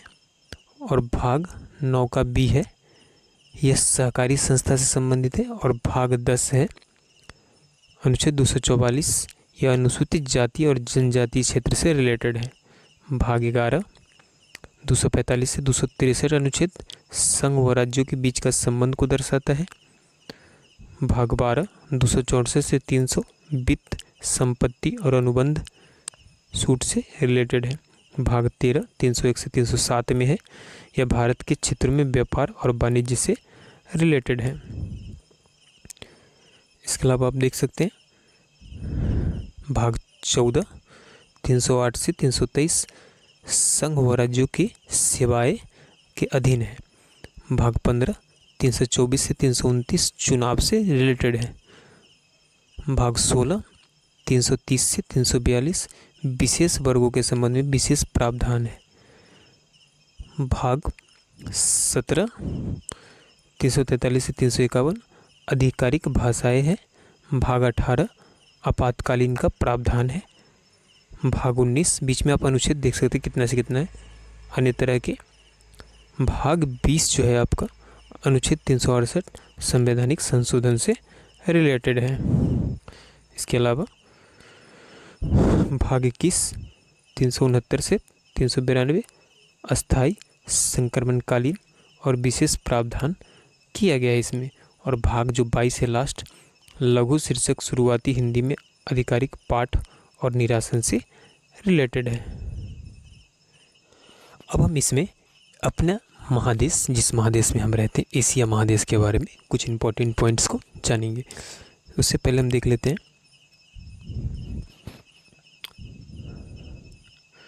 आप देख सकते हैं यहाँ पे जो पूरे वर्ल्ड का मैप है, इसमें हमारा एशिया महाद्वीप यहाँ पर स्थित है।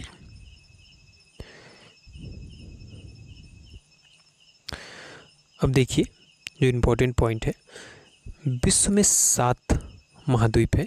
एशिया, अफ्रीका, उत्तरी अमेरिका, दक्षिण अमेरिका, अंटार्कटिका, यूरोप और ऑस्ट्रेलिया। अब हम एशिया महादेश के बारे में बात करेंगे। एशिया शब्द की उत्पत्ति एसीरियन भाषा के आसु शब्द से हुई है। इसका अर्थ है पूर्व या सर्वप्रथम यूनानियों द्वारा एशिया शब्द का उपयोग किया गया था। एशिया विश्व का सबसे बड़ा महाद्वीप है, याद रखिएगा। विश्व के क्षेत्रफल का लगभग 29.5% भाग एशिया के पास है। विश्व के कुल क्षेत्रफल का लगभग 1/3 भाग फैला है एशिया में। एशिया महाद्वीप प्राथमिक रूप से मुख्यतः पूर्वी और उत्तरी गोलार्ध में विस्तारित है। यह पूर्व में प्रशांत महासागर, दक्षिण में हिंद महासागर, उत्तर में आर्कटिक महासागर से घिरा है।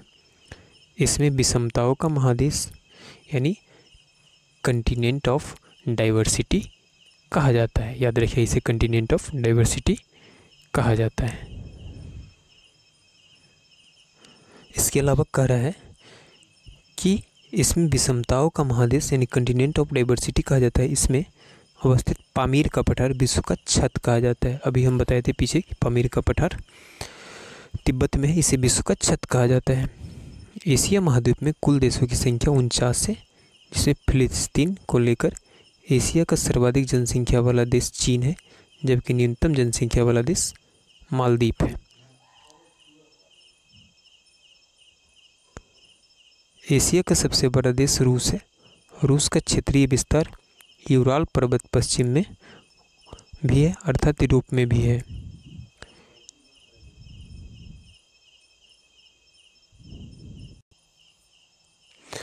रूस के बाद क्रमशः चीन और भारत है। एशिया और यूरोप एक ही भूखंड है, लेकिन भौगोलिक आधार पर इनका विभाजन कर दिया गया है।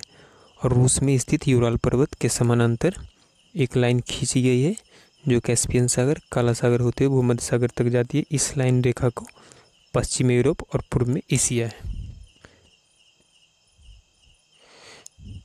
इसके अलावा कहा गया है कि एशिया को सभ्यताओं का पालना कहा जाता है। ये कई बार पूछा गया है, क्योंकि एशिया में कई पुरानी सभ्यताओं का जन्मस्थली है। सिंधु घाटी सभ्यता से लेकर सुमेरी सभ्यता की उत्पत्ति यहीं हुई है। यह प्राचीन काल से सांस्कृतिक व्यापारिक गतिविधियों का केंद्र रहा है। सुमेरियन सभ्यता का विकास मेसोपोटामिया, दजला फरात नदियों की घाटी में हुआ। मेसोपोटामिया का आधुनिक नाम इराक है। विषुवत रेखा एशिया के दो देश मालदीव और इंडोनेशिया से होकर गुजरती है। बोलता है इंडोनेशिया 13,000 द्वीपों से निर्मित एक देश है, जिसमें लगभग 6,000 द्वीप पर आबादी रहती है। इंडोनेशिया का सबसे बड़ा द्वीप बोर्नियो द्वीप है। बोर्नियो द्वीप पर 3 देश बसे हुए हैं। इसके दक्षिण भाग पर इंडोनेशिया अधिकार तथा पश्चिमी भाग पर मलेशिया का अधिकार है। और बता दूं कि इसके पूर्वी भाग पर ब्रुनोई देश का अधिकार है। जावा द्वीप पर ही इंडोनेशिया की राजधानी जाकार्ता अवस्थित है। अब बता देता हूँ मैं कि क्षेत्रफल की दृष्टि से सबसे बड़ा देश रूस, उसके बाद कनाडा, उसके बाद चीन, उसके बाद अमेरिका, फिर ब्राज़ील, फिर ऑस्ट्रेलिया। 7वें नंबर पर कौन आता है? भारत आता है। एशिया का सबसे उत्तरी बिंदु रूस है। इंडोनेशिया एशिया का सबसे दक्षिणी देश है, और एशिया का सबसे पूर्वी देश भी इंडोनेशिया ही है। इसके अलावा एशिया का सबसे पश्चिमी बिंदु तुर्की है। भूमध्य सागर पर स्थित साइप्रस देश एशिया का ही भाग है। एशिया सबसे पश्चिमी राजधानी साइप्रस देश ही है। साइप्रस भूमध्य सागर में एक स्थित एक द्वीपीय देश है। सर्वाधिक आबादी वाला देश चीन, भारत, अमेरिका और इंडोनेशिया, ये 4 सर्वाधिक आबादी वाला देश एशिया में है। उसके अलावा बता दूं इम्पोर्टेंट पॉइंट, हिंद महासागर का सबसे बड़ा द्वीप मेडागास्कर द्वीप है। धरातल पर मामले में एशिया बाकी महाद्वीपों से काफ़ी अलग है। यहाँ विश्व का सबसे ऊंचा पर्वत माउंट एवरेस्ट है। वहीं धरती के सबसे नीचे वाला पॉइंट मृत सागर डेड सी भी यही है। इसके अलावा दुनिया का सबसे ऊंची इमारतों की टॉप सूची में एशिया की 9 इमारतें शामिल है। दुनिया की सबसे ऊंची बिल्डिंग बुर्ज खलीफा है। इसके बाद संघाई टावर है। दुनिया की 10 बड़े शॉपिंग मॉल एशिया में स्थित है। सबसे बड़ा मॉल न्यू साउथ चीन है। इसके अलावा स्थलरुद्ध, स्थल प्लस अवरुद्ध, अर्थात ऐसे देश जिनके पास समुद्र तट न हो, स्थलरुद्ध देश कहलाते हैं। एशिया का सबसे बड़ा स्थलरुद्ध देश कजाकिस्तान है। आमोर नदी रूस और चीन के मध्य सीमा बनाते हुए ओखोत्स्क सागर में गिरती है। इसके अलावा जापान प्रमुख रूप से 4 द्वीपों पर बसा है। जापान का सबसे बड़ा द्वीप होन्शु द्वीप है तथा राजधानी टोक्यो होन्शु द्वीप पर है। हिरोशिमा शिकोकू द्वीप पर है तथा नागासाकी क्यूशू द्वीप पर है। एशिया महाद्वीप में विश्व का सर्वाधिक वर्षा वाला क्षेत्र मानसीराम है, जहाँ 11,405 किलोमीटर मेघालय और भारत में स्थित है। इसके अलावा वो कह रहा है एशिया महादेश का सर्वाधिक शुष्क स्थल अदन यमन है। एशिया में विश्व की सबसे ऊंची खारे पानी की झील पेंगोंग झील तिब्बत में है। एशिया महादेश का सबसे लंबी झील नदी यांगटी सिक्यांग है। एशिया महादेश का सबसे बड़ी झील कैस्पियन सागर है। तो इस तरह से हमने एशिया महादेश को कंप्लीट कर लिया। इतने सारे एशिया महादेश से रिलेटेड इंपॉर्टेंट पॉइंट है जिसे आप याद रखिएगा। अब कुछ महत्वपूर्ण आपका यहाँ पर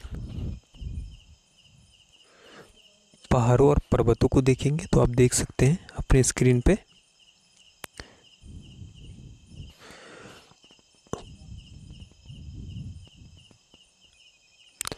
ये हमारे भारत से रिलेटेड पहाड़ी है।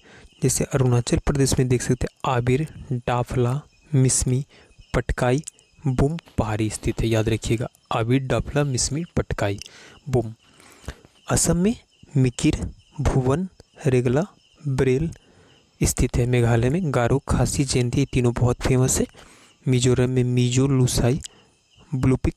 म्यांमार में आरका, मयोमा। नागालैंड में सरामती पहाड़ी स्थित है। तमिलनाडु में नीलगिरी, डोडाबेटा जिसकी ऊंचाई 2636 मीटर है। अन्नामलाई, अन्नामुदी जिसकी 2695 मीटर है। काडेबम, सेबराय, सिरुमलाई, पंचमलाई और पलानी ये सभी तमिलनाडु का पहाड़ी है। महाराष्ट्र में कोकम, सह्याद्री, अजंता, बालाघाट, सतमाल, हरिश्चंद्र और महाबलेश्वर। मध्य प्रदेश में विंध्याचल, सतपुरा, धूपगढ़ की सबसे ऊंची चोटी की ऊंचाई है 1350 metre. Mahadev, Maikal border, Amarkantak 1124 metre. Uttarakhand में दो पहाड़ी है, याद रखिएगा, संतोपथ और नंदा देवी। झारखंड में रामगढ़ और राजमहल। राजस्थान में अरावली जो गुरु शिखर इसकी सबसे ऊंची चोटी है जिसकी ऊंचाई है 1722 मीटर। इसके अलावा देख सकते हैं आप गुजरात में गिर, आंध्र प्रदेश में नल्लामलाई, वेलिकोंडा, पालकोंडा नगरी। लद्दाख में काराकोरम जिसको केटू कहते हैं हम लोग 8611 मीटर। लद्दाख, जम्मू कश्मीर में जास्कर और पीर पंजाल। याद रखिएगा पश्चिमी घाट में कलसूबाई 1646 मीटर। महाबलेश्वर 1438 मीटर। पूर्वी घाट में महेंद्रगिरी पर्वत 1501 मीटर।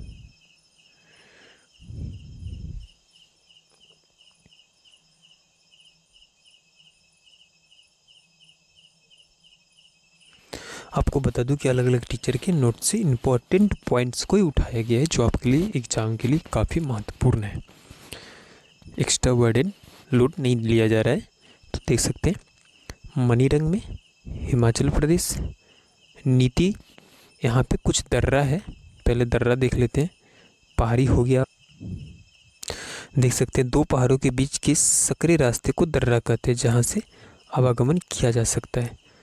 बुर्जिल दर्रा श्रीनगर और गिलगिट मध्य एशिया में है। जोजिला दर्रा भी श्रीनगर और कारगिल लेह कश्मीर को जोड़ता है। काराकोरम दर्रा भारत चीन सबसे ऊंचा 5664 मीटर है। बनिहाल दर्रा जम्मू में है। जम्मू पंजाब पीर पंजाल श्रेणी में जवाहर सुरंग को जोड़ता है। खारदुंगला दर्रा चांगला लद्दाख में है। बारालाचला लेह और मनाली को जोड़ता है। सिपकिला शिमला में स्थित है, शिमला और तिब्बत को जोड़ता है। रोहतांग भी शिमला में है, शिमला और पंजाब को जोड़ता है।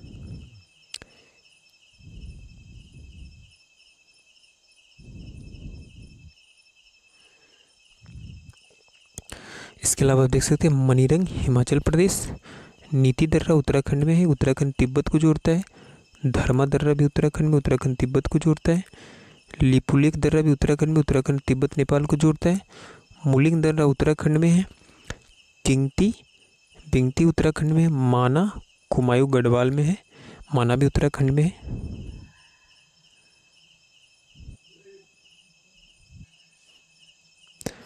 अगला है नाथुला दर्रा सिक्किम में स्थित है, यह सिक्किम तिब्बत को जोड़ता है। जलेपला दर्रा भी सिक्किम में है, सिक्किम तिब्बत को जोड़ता है। बोमडीला दर्रा तवांग घाटी तिब्बत को जोड़ता है। दीफू दर्रा अरुणाचल प्रदेश में, अरुणाचल प्रदेश म्यांमार को जोड़ता है। यांगफा दर्रा अरुणाचल प्रदेश में, यह भी म्यांमार को जोड़ता है। तुजू दर्रा मणिपुर म्यांमार को जोड़ता है। सेला अरुणाचल प्रदेश।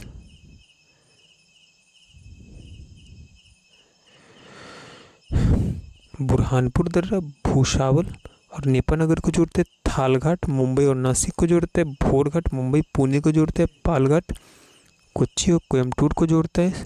सेनकोट तिरुवनंतपुरम मदुरई को जोड़ता है। ये पालघाट, भोरघाट, थालघाट आप जरूर याद रखिएगा, बहुत ही इंपॉर्टेंट है। इंडिया से रिलेटेड कुछ इंपॉर्टेंट पॉइंट देख सकते हैं। उत्तर से दक्षिण की लंबाई 3214 मीटर, पूर्व से पश्चिम की लंबाई 2933 मीटर। देख सकते हैं उत्तर से दक्षिण और पूर्व से पश्चिम।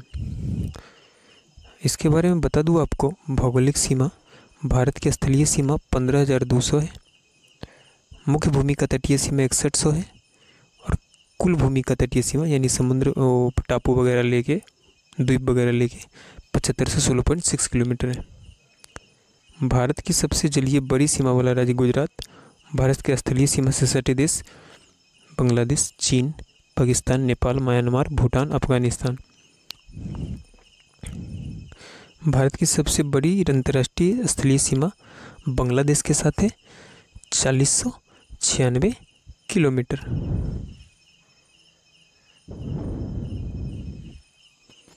अब यहाँ पर हम कुछ रोग देखेंगे, हमेशा इससे प्रश्न आते एग्जाम में, तो ध्यान से देखिएगा। यहाँ पे बैक्टीरिया से होने वाले रोग देखेंगे। सबसे पहले हैजा। हैजा से प्रभावित अंग होता है आंत, और जिस जीवाणु से होता है उसको बोलते हैं vibrio cholerae, vibrio cholerae. Next है हैजा से होने वाला, जीवाणु से होने वाला रोग डिप्थीरिया। इसका है कैरिन बैक्टीरियम डिप्थेरियाई। इससे प्रभावित अंग होता है श्वास नली।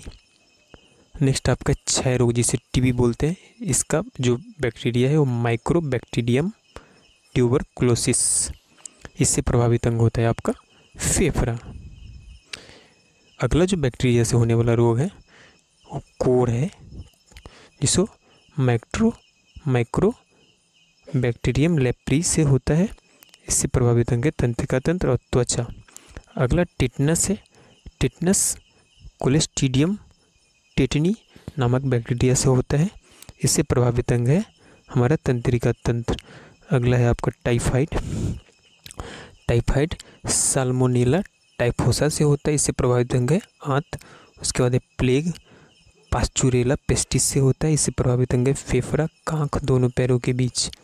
उसके बाद है काली खांसी, जो बैक्टीरिया से होने वाला रोग है। इससे बॉडीटेला पर्ट्यूसिस नामक बैक्टीरिया से होता है। इससे प्रभावित अंग है श्वसन तंत्र। इसके बाद है आपका न्यूमोनिया। न्यूमोनिया से बैक्टीरिया जो जिससे होता है और डिप्लोकोकल न्यूमानी। इससे प्रभावित अंग है फेफड़ा। Gonorrhoea, Neisseria, gonorrhoeae. इससे प्रभावित अंग है मूत्रमार्ग। सिफिलिस, ट्रेपोनमा, पोलिडियम। इससे प्रभावित अंग है सीसन। तो ये सारा बैक्टीरिया से प्रभावित अंग है, आप याद रखिएगा।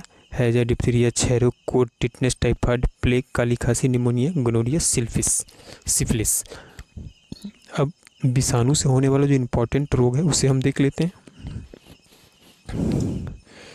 देख सकते हैं आप, एड्स, रेबीज, पीलिया, पोलियो, हेपेटाइटिस, मेनिंजाइटिस, ये सभी विषाणु से होने वाला रोग। एड्स से प्रभावित अंग हमारा प्रतिरक्षा प्रणाली होता है।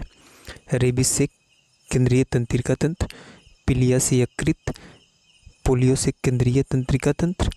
उसके अलावा हेपेटाइटिस से आप देख सकते हैं यकृत प्रभावित होता है। मेनिंजाइटिस से मस्तिष्क प्रभावित होता है और चेचक से मुख्यतः त्वचा प्रभावित होता है। तो आप ये याद रखिएगा, एड्स, रेबीज, पीलिया, पोलियो, हेपेटाइटिस, मेनिंजाइटिस और चेचक, ये सभी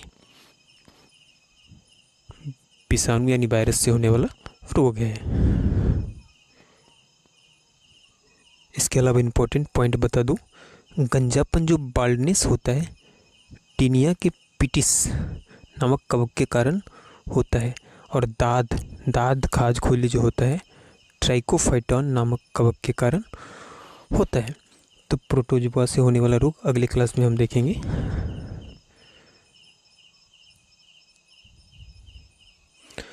तो टॉप 100 स्टैटिक जीके आपका लगभग समाप्त हुआ।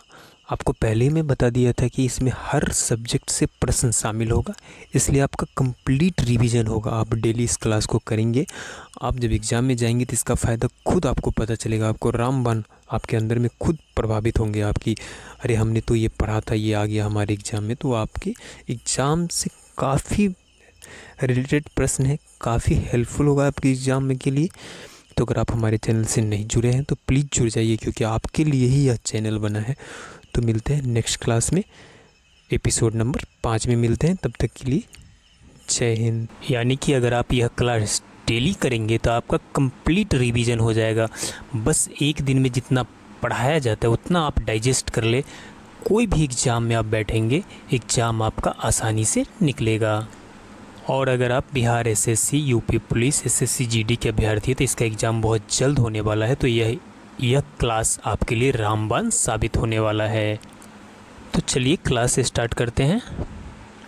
आप देख सकते हैं कि सबसे पहले हम कुछ ट्रिक्स बताएंगे जीके का। तो आप देख सकते हैं बाबर के द्वारा जीते गए 4 युद्ध क्रमानुसार को याद करने का शॉर्टकट ट्रिक। तो आप देख लीजिए, पान खाओ चिल्ला के गाओ। पी से पानीपत का युद्ध 1526 में बाबर ने जीता था। सेकेंड है के से खानवा का युद्ध 1527 में बाबर ने जीता था। तीसरा है चंदेरी के युद्ध, और चौथा है चांडेरी। और नेक्स्ट है घाघरा का युद्ध जिसे 1529 में जीता था। चांडेरी का युद्ध जिसे 1528 में बाबर ने जीता था। नेक्स्ट जो ट्रिक है, भारत में यूरोपीय कंपनियों के आगमन का क्रम। आप देख सकते हैं ट्रिक क्या है, पुत्र अड़ा डैड फंसा, यानी पुत्र तो अड़ गया लेकिन पिता जाके क्या हो गया, उसमें फंस गया। तो देखिए, पुत्र से पुर्तगाली 1498 में, अ से अंग्रेज 1600 ईस्वी में, डा से डच 1602 ईस्वी में, डैड से डेनिस 1616 ईस्वी में, फ से फ्रांसीसी 1664 ईस्वी में, सा से स्वीडिश 1731 ईस्वी में। ये काफ़ी इम्पोर्टेंट है, इसे आप याद रखिएगा। नेक्स्ट जो ट्रिक हम बताने वाले हैं वो है भारत के अब तक के प्रधानमंत्रियों के नाम क्रम से याद रखने का ट्रिक। तो आप देख सकते हैं अपने स्क्रीन पे, जब लाल इंदिरा ने मोरारजी के चरणों में जाकर कहा, मैं इंदिरा हूँ, राजीव मेरा पुत्र है। कैसे याद रखिएगा, फिर से याद रखिए, जब लाल इंदिरा ने मोरारजी के चरणों में जाकर कहा, मैं इंदिरा हूँ, राजीव क्या है, मेरा पुत्र है, तब विश्वचंद्र नर अटल मिलकर गए और देव इंद्र के पास अटल मन से मोदी का दीदार करने लगे। इस ट्रिक से आप याद रखेंगे, सबसे पहला पंडित जवाहरलाल नेहरू, दूसरा लाल बहादुर शास्त्री, तीसरा इंदिरा गांधी, चौथा मोरारजी देसाई, पांचवा चौधरी चरण सिंह, उसके बाद इंदिरा, फिर राजीव गांधी, वीपी सिंह, चंद्रशेखर आज़ाद, नरसिंह राव, अटल जी, HD देवगौड़ा, इंद्र कुमार गुजराल, अटल जी, मनमोहन सिंह, और लास्ट में आपका नरेंद्र मोदी। नेक्स्ट जो ट्रिक बताने वाले हैं आप देख सकते हैं अपनी स्क्रीन पर, प्रमुख खेल और खिलाड़ियों की संख्या। तो इसका क्या ट्रिक है देख लीजिए, वो पास वाली ने जिम खोली, वो पास वाली ने जिम खोली। तो पो से पोलो में 4, वास से बास्केटबॉल में 5, वॉली से वॉलीबॉल में 6, ने से नेटबॉल में 7, जिम से जिम्नास्टिक में 8, खोली से खो खो में 9, और फुटबॉल, हॉकी, क्रिकेट में कितना हो जाएगा, 11। नेक्स्ट, अब हम यहाँ पर वैज्ञानिकों के कुछ आविष्कार देखेंगे जो इम्पोर्टेंट है, अक्सर एग्जाम में पूछे जाते हैं। देख सकते हैं, इंसुलिन की खोज बेंटिंग ने, हृदय प्रत्यारोपण डॉक्टर क्रिश्चियन बर्नार्ड। नेक्स्ट है हैजे का टीका, रॉबर्ट कोच। RNA की खोज किया था आर्थर वर्ग और जेम्स वाटसन ने। DNA का खोज किया था जेम्स वाटसन तथा क्रिक ने। पेनिसिलिन का खोज किया सर अलेक्जेंडर फ्लेमिंग ने। रक्त परिवहन का खोज किया विलियम हार्वे ने। हेम्योपैथिक चिकित्सा का खोज किया हनीमैन ने। चेचक का टीका एडवर्ड जेनर, और टीबी का चिकित्सा रॉबर्ट कोच। नेक्स्ट, उसके अलावा देख सकते हैं आप हाइड्रोफोबिया की खोज लुई पास्चर, यानी जिसे रेबीज बोलते हैं। विटामिन ए की खोज मैकुलन। विटामिन बी की खोज मैकुलन, विटामिन सी की खोज ह्यूजोल्स होलकट, विटामिन डी की खोज एफ.जी. हॉपकिंस, बैक्टीरिया की खोज लीवेनहॉक, विषाणु की खोज इवानोवस्की, पोलियो की टीका की खोज जॉन साल्क, पोलियो ड्रॉप की खोज एल्बर्ट सेविन, गर्भ निरोधक गोलियां की खोज पिनकस। ये सारा इम्पोर्टेंट है, आप इसे याद रखिएगा। नेक्स्ट है बीसीजी टीका का यूरिन कालमेट, बेरी की चिकित्सा आइजैक मैन, मलेरिया की चिकित्सा doctor Ronald Ross, genetic code Hargobind Khorana. Next अगला देख सकते हैं आप DDT doctor Paul Muller, aspirin Dreser, परमाणु भट्टी यानी एटॉमिक रिएक्टर की खोज एनरिको फर्मी ने किया था, एरोप्लेन का खोज राइट बंधु ने किया था, बाइसिकल का खोज मैकमिलर ने किया था, कंप्यूटर का खोज चार्ल्स बेबेज ने किया था, बैरोमीटर का खोज टोरिसेल ने किया था, कंप्यूटर इलेक्ट्रॉनिक का खोज ब्रेनेई इंकर्ट मैन्युली ने किया था, प्रिंटिंग प्रेस जे गुटेनबर्ग ने किया था, रडार टेलर एवं यंग ने किया था, safety lamp sir Humphry Davy ने किया था।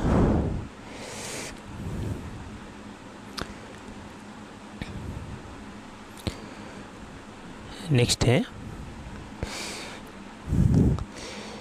टेलीविज़न का खोज जॉन लोगी बियर्ड ने किया था, लिफ्ट का खोज इलिसा ग्रोविस ओटिस ने किया था, रेखा गणित की स्थापना यूक्लिड ने किया था, टेलीस्कोप की खोज गैलीलियो ने किया था, रिवॉल्वर की खोज कोल्ट ने किया था, थ्योरी ऑफ रिलेटिविटी का खोज आइंस्टीन ने किया था, अंधों को लिखने और पढ़ने की लिपि लुई ब्रेल ने किया था, गुरुत्वाकर्षण गति के नियम न्यूटन ने दिया था, और लॉगरिथम लघुगणक जॉन नेपियर ने, और कैस्कोग्राफ को जेसी बोस ने खोजा था। अब हम देखेंगे संविधान के महत्वपूर्ण भाग और उससे रिलेटेड अनुच्छेद। आप देख सकते हैं अपनी स्क्रीन पर भाग 1 संघ और राज्य क्षेत्र, इसमें अनुच्छेद 1 से 4 तक है। भाग 2 नागरिकता, अनुच्छेद 5 से 11। भाग 3 मौलिक अधिकार, अनुच्छेद 12 से 36। भाग 4 राज्य के नीति निर्देशक तत्व 36 से 51। 4 के क मौलिक कर्तव्य, 51 के क। भाग 5 सरकार से संबंधित उपबंध, 52 से 151 संघ सरकार से संबंधित उपबंध। भाग 6 में है राज्य सरकार से संबंधित उपबंध, 152 से 237। उसके बाद है संघ राज्य क्षेत्र, 239 से 242। उसके बाद है आपका पंचायत, 243 से 243 के 9। 9 के क में है नगर पालिकाएँ, जो 243 6। नेक्स्ट है सहकारी समितियाँ, 243 JH से 243 ZT तक। भाग 11 में है संघ और राज्यों के बीच संबंध, अनुच्छेद 245 से 263। नेक्स्ट है निर्वाचन, 324 से 329 के क। नेक्स्ट है राजभाषा, 343 टू 351। नेक्स्ट है आपात उपबंध, 352 से 360, जो राष्ट्रपति के द्वारा लगाया जाता है। नेक्स्ट है संविधान का संशोधन, अनुच्छेद 368। ये सारे अनुच्छेद को याद रखिएगा, हमेशा इसमें से प्रश्न आते रहते हैं। नेक्स्ट अब हम अनुसूची देख लेते हैं। अनुसूची से भी प्रश्न आते हैं। तो पहला अनुसूची में राज्य एवं संघ राज्य क्षेत्र, दूसरा अनुसूची में राष्ट्रपति तथा उच्च पदाधिकारियों के वेतन भत्ते एवं पेंशन, तीसरी अनुसूची में शपथ या प्रतिज्ञान का प्रारूप है, चौथी अनुसूची में राज्यसभा में स्थानों का आवंटन है, पांचवें अनुसूची में अनुसूचित क्षेत्र अनुसूचित जनजातियों के प्रशासन और नियंत्रण के बारे में उपबंध है, छठी अनुसूची में असम, मेघालय, त्रिपुरा, मिजोरम राज्यों के जनजातीय क्षेत्रों के प्रशासन के संबंध में उपबंध है। नेक्स्ट है सातवीं अनुसूची संघ सूची, राज्य सूची और समवर्ती सूची में केंद्र एवं राज्यों के मध्य शक्तियों का विभाजन है। नेक्स्ट है आठवीं अनुसूची अनुसूची भाषा से रिलेटेड है। नेक्स्ट है आपका नौवीं अनुसूची में कुछ अधिनियमों एवं विनियमों का विधि मान्यकरण है। उसके बाद है दसवीं अनुसूची में दल परिवर्तन के आधार पर अयोग्य ठहराया जाता है। नेक्स्ट 11वीं अनुसूची, 11वीं अनुसूची पंचायती राज से रिलेटेड है और 12वीं अनुसूची नगर पालिका से रिलेटेड है। तो ये दोनों काफ़ी इम्पोर्टेंट है, इससे कोई भी एग्जाम हो एक न एक प्रश्न आते ही हैं, तो इसे आप 100% ध्यान में रखिएगा। अब हम वायुमंडल के परतों को देखेंगे। आप देख सकते हैं अपने स्क्रीन पर हमारे वायुमंडल के कुल 5 परत है। सबसे पहला क्षोभ मंडल, उसके बाद समताप मंडल, उसके बाद मध्यमंडल, उसके बाद आयन मंडल, उसके बाद वायुमंडल। एक एक कर हम बात करेंगे। क्षोभ मंडल की ऊंचाई 15 किलोमीटर है और ध्रुवों पर 8 किलोमीटर। ऊंचाई बढ़ने पर क्या होता है, तापमान घटता है। वायुमंडलीय घटनाएं जैसी आंधी, वर्षा, बादल सब इसी में आता है, क्षोभ मंडल में ही। नेक्स्ट है समताप मंडल, आपका इसमें 15 से 50 किलोमीटर के बीच के होता है। ध्रुवों पर मोटाई अधिक होती है इसकी। और इसके अलावा इसमें बताया रहा है कि प्रारंभ में तापमान समान, 20 किलोमीटर ऊपर जाने पर तापमान क्या होने लगता है, बढ़ने लगता है।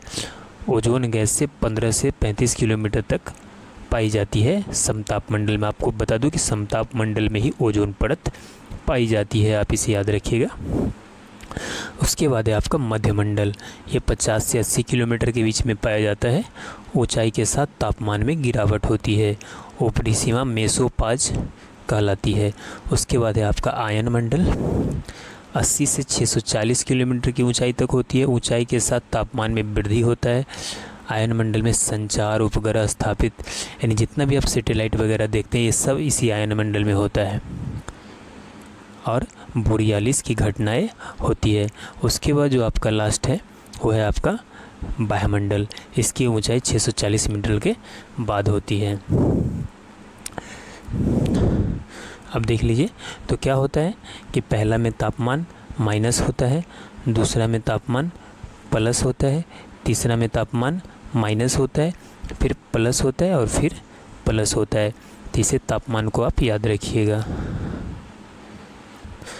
अब हम कुछ महत्वपूर्ण पर्वतों को देखेंगे, विश्व के प्रमुख पर्वत शिखर और उनकी ऊंचाई।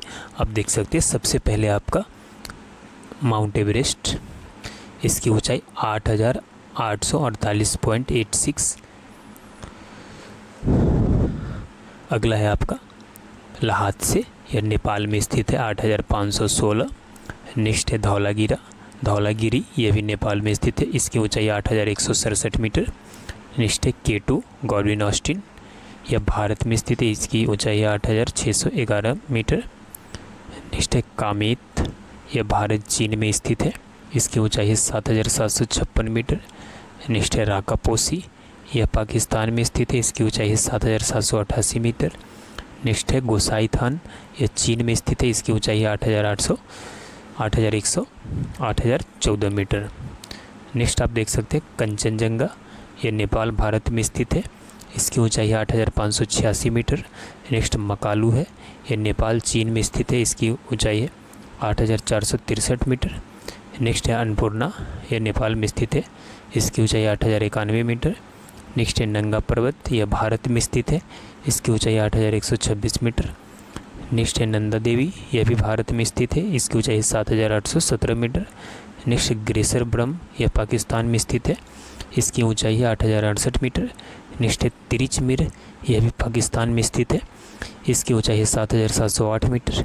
नेक्स्ट है नामचा बरवा, यह चीन में स्थित है, इसकी ऊंचाई है 7,756 मीटर। तो इन सारी विश्व के प्रमुख पर्वत शिखर को आप याद रखिएगा। आपको बता दूं कि इस क्लास में सभी सब्जेक्ट से प्रश्न शामिल होता है, आपका कंप्लीट रिवीजन होगा। आप कोई भी एग्ज़ाम देने जाएंगे, मैं तो ये कहता हूँ कि आप जितना मैं डेली पढ़ा रहा हूँ एक दिन में आप उतना पचा लीजिए, आप फिर एग्ज़ाम में बैठ के बताइएगा कि सर हमारा कितना प्रश्न सही हुआ, आपका रिजल्ट 100% होगा। तो चलिए अब वायुमंडल को देखते हैं, वायुमंडल में कौन सी गैस कितना परसेंट है आप देख सकते हैं। सबसे पहले नाइट्रोजन गैस 78%, उसके बाद है ऑक्सीजन 20.95%, उसके बाद है आर्गन 0.93%, उसके बाद है CO2 कार्बन डाइऑक्साइड अक्सर पूछता है 0.036%, उसके बाद है नियान यह 0.02%, उसके बाद है क्रिप्टॉन 0.001%, उसके अलावा और आगे आप देख सकते हैं हीलियम 0.0005%, उसके बाद है हाइड्रोजन 0.00005%, उसके बाद है जेनॉन 0.00009%। इसके अलावा देख सकते हैं आप, बताया गया है कि कार्बन डाइऑक्साइड पृथ्वी पर ग्रीन हाउस प्रभाव के लिए क्या है, जिम्मेदार है। ओजोन गैस समताप मंडल के निचले भाग में पृथ्वी की सतह से 15 से 35 किलोमीटर की ऊंचाई पर पाई जाती है। नेक्स्ट, अब हम इकोनॉमिक्स से कुछ इम्पॉर्टेंट पॉइंट्स को देखेंगे जो अक्सर एग्जाम में पूछे जाते हैं, चाहे कोई भी एग्जाम हो, प्राथमिक क्षेत्र, द्वितीयक क्षेत्र, तृतीयक क्षेत्र, जो पिछले एक दरोगा का एग्जाम हुआ है उसमें भी पूछा गया है प्राथमिक क्षेत्र। तो इसे देख लेते हैं। कहता है कि आर्थिक गतिविधियों के आधार पर अर्थव्यवस्था के तीनों क्षेत्रों में बांटा गया है, प्राथमिक क्षेत्र, द्वितीयक क्षेत्र और तृतीयक क्षेत्र। प्राथमिक क्षेत्र देख लीजिए। प्राथमिक क्षेत्र में उन उत्पाद इकाइयों को शामिल किया जाता है जो प्राकृतिक संसाधन के दोहन से क्या किया जाता है, प्राप्त होती है। जैसे देख सकते हैं कृषि, पशुपालन, मछली पालन, खनन, वानिकी, तो ये सभी क्या हो जाएगा, प्राथमिक क्षेत्र में आता है। अभी पिछले एग्जाम में भी ये प्रश्न पूछा गया है। अगला है द्वितीयक क्षेत्र। अर्थव्यवस्था का वह क्षेत्र जो प्राथमिक क्षेत्र के उत्पादों को अपनी गतिविधियों में कच्चे माल के रूप में उपयोग करता है, द्वितीयक क्षेत्र कहलाता है। जैसे कारखाना, निर्माण, बिजली उत्पाद, जलापूर्ति, यानी जितना भी औद्योगिक क्षेत्र होता है सब द्वितीयक क्षेत्र में आता है। तो इसे आप याद रखेंगे। देख सकते हैं द्वितीयक क्षेत्र को औद्योगिक क्षेत्र भी कहा जाता है। उसके अलावा जो तृतीयक क्षेत्र है, टर्शियरी सेक्टर, देख सकते हैं तृतीयक क्षेत्र को सेवा क्षेत्र भी कहते हैं। तृतीयक क्षेत्र में विभिन्न सेवाएं प्रदान करने वाली इकाइयां शामिल है, जैसे परिवहन, शिक्षा, बैंकिंग, बीमा, होटल, चिकित्सा, पर्यटन, सरकारी प्रशासन, वित्त इत्यादि। तो ये सब क्या है, तृतीयक क्षेत्र है। तो ये तीनों क्षेत्र काफ़ी इम्पोर्टेंट है, कोई हर एग्जाम में इससे बजा के प्रश्न पूछता ही है। तो चलिए अगला पॉइंट देखते हैं। अब हम यहाँ पर जो विश्व के कुछ प्रसिद्ध खेल तथा उनसे संबंधित मैदान और उनसे संबंधित खेल को देखेंगे। कौन सा मैदान किस लिए प्रसिद्ध है और कहाँ स्थित है। अक्सर मैदान भी एग्जाम में आते रहता है, तो याद रखिएगा। आपको मैं स्पष्ट कर दूं कि वही प्रश्न इसमें शामिल किया गया है जिससे हमने प्रीवियस ईयर क्वेश्चंस में देखा है कि जहाँ जहाँ से प्रश्न उठाया जाता है ज़्यादा, उसी प्रश्न को हम इस स्टैटिक जीएस की क्लास में शामिल करते हैं। तो देख लीजिए आप। पहला है जेल नेहरू स्टेडियम, ये एथलेटिक्स के लिए है, यह दिल्ली में स्थित है। शिवाजी स्टेडियम, हॉकी होता है इसमें, यह भी दिल्ली में स्थित है। बराबती स्टेडियम, ये क्रिकेट होता है, ये कटक में स्थित है। वानखेड़े स्टेडियम फेमस है, सबको पता है, क्रिकेट के लिए मुंबई में है। ईडन गार्डन क्रिकेट के लिए कलकत्ता में है। उसके बाद किनन स्टेडियम क्रिकेट के लिए जमशेदपुर में है। Epsom Downs race course Derby race के लिए ब्रिटेन में है। नेक्स्ट,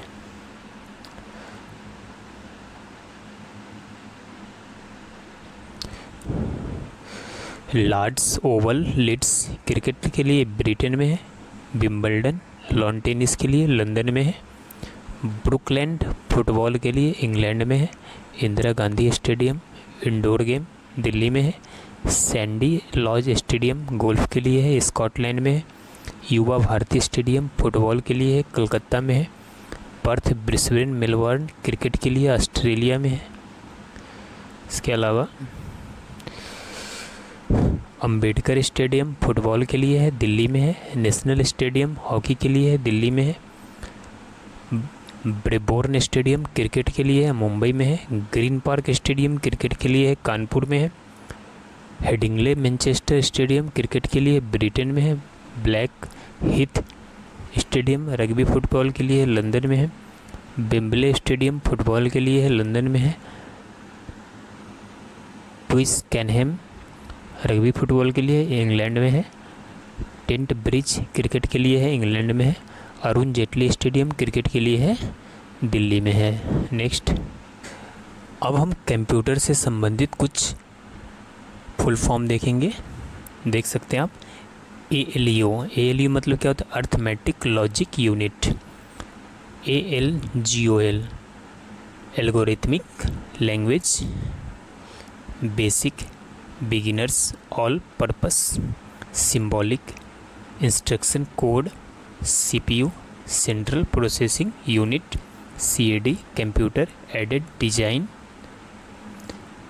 अक्सर एग्ज़ाम में आते रहते हैं इससे प्रश्न। उसके बाद है C dot, centre for development of telematics. Next है flops, floating point operations per second. Next है hill, high level language. Next है HTML, hyper text markup language. Next आप देख सकते हैं लैन, local area network, modem, modulator, demodulator, RAM, random access memory, ROM, read only memory, video, visual display unit, वैन, wide area network. उसके अलावा www, world wide web. ये सारे important प्रश्न हैं। अब आप यहाँ पर देख सकते हैं प्रसिद्ध व्यक्ति और उनके नाम, उपनाम। भगत सिंह को शहीद आजम कहा जाता है। सुभाष चंद्र बोस को नेताजी कहा जाता है। मोहनदास करमचंद गांधी को राष्ट्रपिता या बापू। राजेंद्र प्रसाद को देश रत्न या अजातशत्रु। रविन्द्रनाथ ठाकुर को कवि, विश्व कवि या कवि गुरु, गुरुदेव।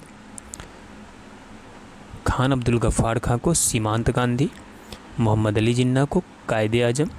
दादा भाई नेहरू जी को भारत के व्योवृद्ध और राजा राम मोहन राय को भारतीय पुनर्जागरण के प्रभात नक्षत्र। नेक्स्ट है उसके बाद है आपका सरदार वल्लभ भाई पटेल को लौह पुरुष। लाल बहादुर शास्त्री को शांति पुरुष। लाला लाजपत राय को पंजाब केसरी कहा जाता है। इसके अलावा देख सकते हैं नेपोलियन बोनापार्ट को the man of destiny, the little corporal. Jayaprakash Narayan को लोकनायक। शेख मुजीबुर रहमान को बंगबंधु। चित्तरंजन दास को देशबंधु के नाम से जाना जाता है। बाल गंगाधर तिलक को लोकमान्य के नाम से जाना जाता है। पंडित मदन मोहन मालवीय को महामना के नाम से जाना जाता है। चक्रवर्ती राजगोपालाचारी को राजा जी के नाम से जाना जाता है। CF एंड्रूज को दीनबंधु के नाम से जाना जाता है। PT उषा को उड़न परी के नाम से जाना जाता है। लता मंगेशकर को स्वर कोकिला और सरोजिनी नायडू को भारत कोकिला के नाम से जाना जाता है।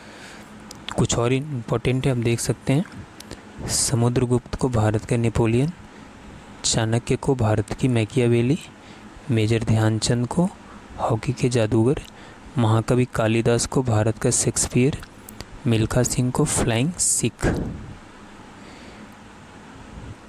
हम आपको पिछले क्लास में फरवरी तक के दिवस, इम्पोर्टेंट दिवस को याद करवा दिए थे और 2 महीना का दिवस हम इस क्लास में याद करवाएंगे। आप देख सकते हैं मार्च का देख लेते हैं। 3 मार्च विश्व वन्यजीव दिवस।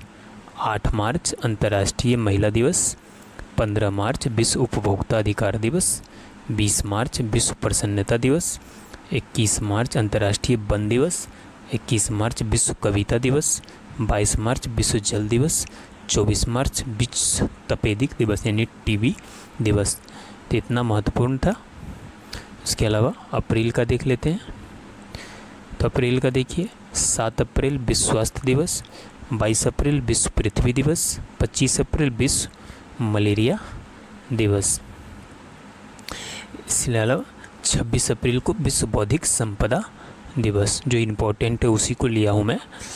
और इसके अलावा देख सकते हैं मई में 1 मई अंतर्राष्ट्रीय श्रमिक दिवस, लेबर डे। 3 मई विश्व प्रेस स्वतंत्रता दिवस। 8 मई विश्व रेड क्रॉस दिवस। 22 मई अंतर्राष्ट्रीय जैव विविधता दिवस। और 31 मई को विश्व तंबाकू निषेध दिवस।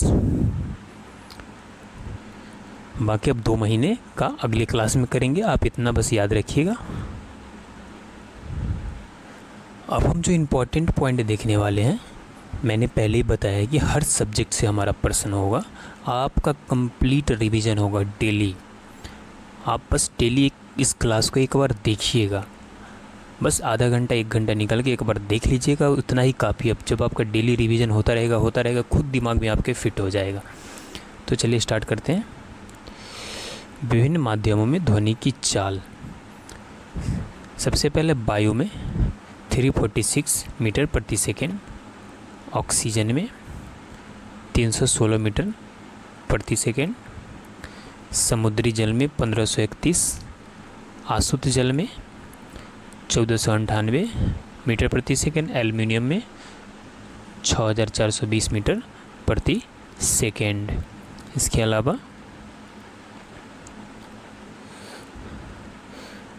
निकेल में 6040, स्टील में 5960, लोहा में 5950, पित्तल में 4700 मीटर प्रति सेकेंड और कांच में, फ्लिंट कांच में 3980 मीटर प्रति।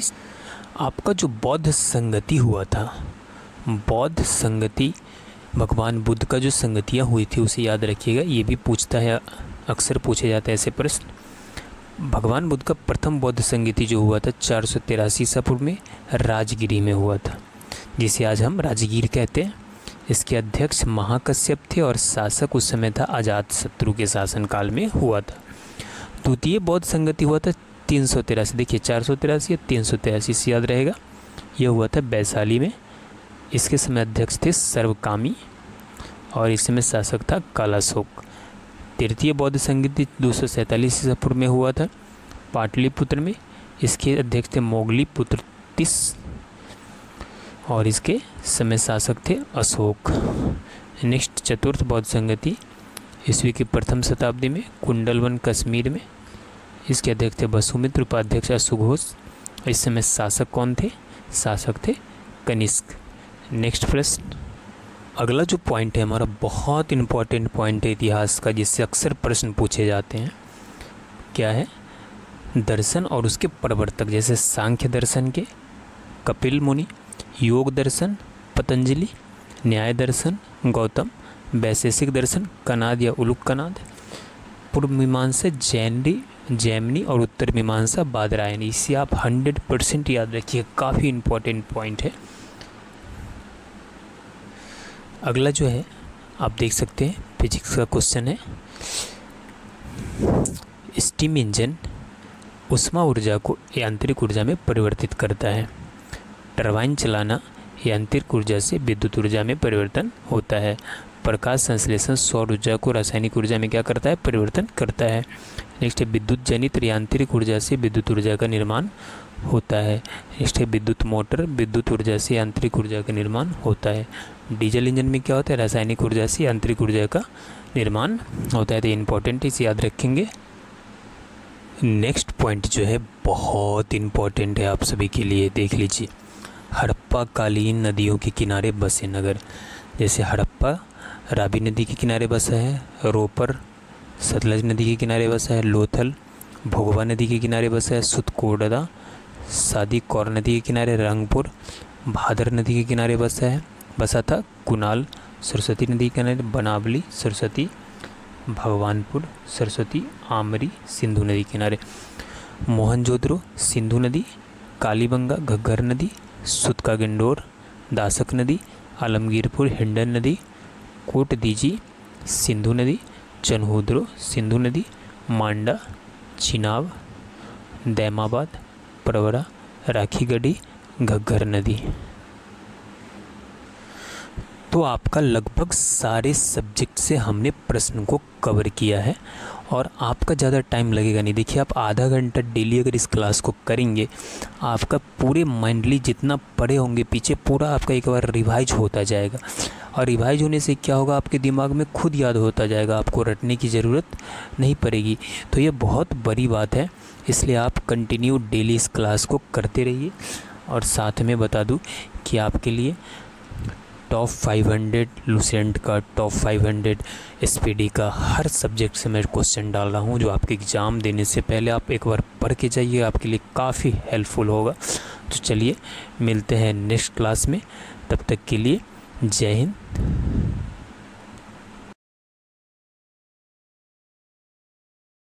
सभी साथियों को जय हिंद। स्टैटिक जीके के 7वें एपिसोड में आप सभी का स्वागत है। आज के स्टैटिक जीके की क्लास में हम टॉप 10 ट्रिक देखेंगे। ट्रिक के माध्यम से आज का क्लास हम लेने वाले हैं, पूरे जीके जीएस ट्रिक के माध्यम से याद करने वाले हैं। तो आप अगर नए हैं हमारे चैनल पे तो हमारे चैनल कौशिक जीएस एकेडमी को सब्सक्राइब कर लीजिए, क्योंकि कंपटीशन से रिलेटेड हर सब्जेक्ट का क्लास हमारे चैनल के माध्यम से लिया जाता है। तो चलिए स्टार्ट करते हैं भारत के प्रमुख जलप्रपात का। पहले हम जलप्रपात देखेंगे, उसके बाद आपको इसका ट्रिक भी बताएंगे। अब देख लीजिए, इन्ना जलप्रपात नर्मदा नदी पर, धुआंधार जलप्रपात नर्मदा नदी पर, शिव सुंदरम जलप्रपात कावेरी नदी पर, पायकारा जलप्रपात नीलगिरी क्षेत्र में, जोग जलप्रपात शरावती नदी पर, हुंड्रू जलप्रपात स्वर्ण रेखा नदी पर, पुनासा जलप्रपात चंबल नदी पर, चुलिया जलप्रपात चंबल नदी पर, गोकक जलप्रपात गोकक नदी पर, और टोंस जलप्रपात टोंस नदी पर। तो ऐसे अगर आप याद रख सकते इसे रखिए, क्योंकि थोड़ा सा हार्ड ट्रिक है, और नहीं तो आप ऐसे इसे याद कर लीजिए। अगला नेक्स्ट जो है महापुरुषों के समाधि स्थल को याद करने का शॉर्टकट ट्रिक देख सकते हैं यहाँ पे आप देखिए, इंदिरा की शक्ति यानी इंदिरा गांधी शक्ति स्थल, जग में समता यानी जगजीवन राम समता स्थल, वीर है राजीव वीरभूमि राजीव गांधी, लाल है विजय लाल बहादुर शास्त्री विजय घाट, बापू करे राज यानी महात्मा गांधी राजघाट, चाचा रहे शांत जवाहरलाल नेहरू शांति वन, मेरी अभय मोरारजी देसाई अभय घाट, चौधरी किसान चौधरी चरण सिंह किसान घाट, शक्ति स्थल इंदिरा गांधी। तब इस तरह से इसे याद रख सकते हैं पूरे ट्रिक के माध्यम से। समता स्थल जगजीवन राम वीरभूमि राजीव गांधी विजय घाट, लाल बहादुर शास्त्री राजघाट, महात्मा गांधी शांतिवन जवाहरलाल नेहरू अभय घाट, मोरारजी देसाई किसान घाट, चौधरी चरण सिंह। नेक्स्ट है आपका रेखा। यहाँ पे देख सकते हैं कि विषाणु से होने वाले बीमारियाँ रोग, रेबीज खसरा, हर्पिस मेनिंजाइटिस, हेपेटाइटिस, ट्रेकोमा, उसके अलावा साइलेंस, पोलियो, एड्स, चेचक, छोटी माता, डेंगू ज्वर, गलसोद, इन्फ्लुएंजा। इसका ट्रिक है रेखा हमें हिट करके पोचे छोड़ गई। रेखा, तो आप इस ट्रिक से देख लीजिए, रेखा रेबीज खसरा, herpes meningitis, hepatitis, trachoma, silent, polio, AIDS, चेचक, छोटी माता, डेंगू ज्वर, गलसोद, इन्फ्लुएंजा। अगला ट्रिक है आपका, अब हम प्रोटोजोआ से होने वाले रोग को देखेंगे। तो देख सकते हैं पापा काम पे सोते हैं, पायरिया, कालाजार, मलेरिया, पेचिस सोने की बीमारी, और कल आम पानी में पका, कल कालाजार, अमीबी पेचिस, पायरिया, निंद्रा रोग, मलेरिया ज्वर और पका पेचिस। अब हम यहाँ पे अकबर के कालक्रम में अकबर द्वारा दिए गए कार्यों को याद करने के लिए यहाँ पे आप देख सकते हैं, दास प्रथा का अंत किया 1562 में अकबर ने, हरमदल अकबर की हरमदल से मुक्ति हुई 1562 में। इसके अलावा तीर्थ यात्रा कर समाप्त किया 1563 में, जजिया कर समाप्त किया 1564 में, धर्म परिवर्तन बंदी परिवर्तन धर्म बंद करवाया 1565 में, सिकरी बदली राजधानी, सिकरी की स्थापना 1575 में, इबादत खाने का निर्माण 1575 में, मजहर की घोषणा 1579 में। इसके अलावा धर्म बनाया दीन इलाही धर्म की स्थापना 1582 में, और इलाही संवत की शुरुआत किया 1585 में।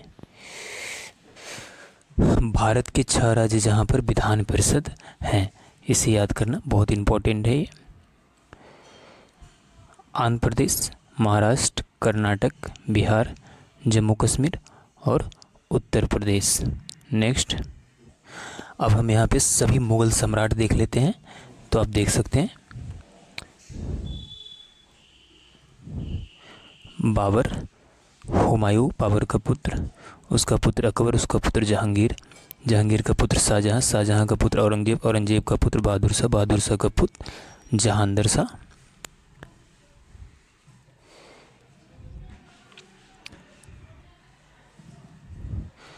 जहांदर शाह का पुत्र फर्रुखसियर, फर्रुखसियर का पुत्र मोहम्मद शाह, मोहम्मद शाह का पुत्र अहमद शाह, अहमद शाह का पुत्र आलमगीर द्वितीय, आलमगीर द्वितीय का पुत्र शाह आलम द्वितीय, शाह आलम द्वितीय का पुत्र अकबर द्वितीय, अकबर द्वितीय का पुत्र बहादुर शाह जफर। अब देख सकते हैं भारत की स्थल सीमा और पड़ोसी देश।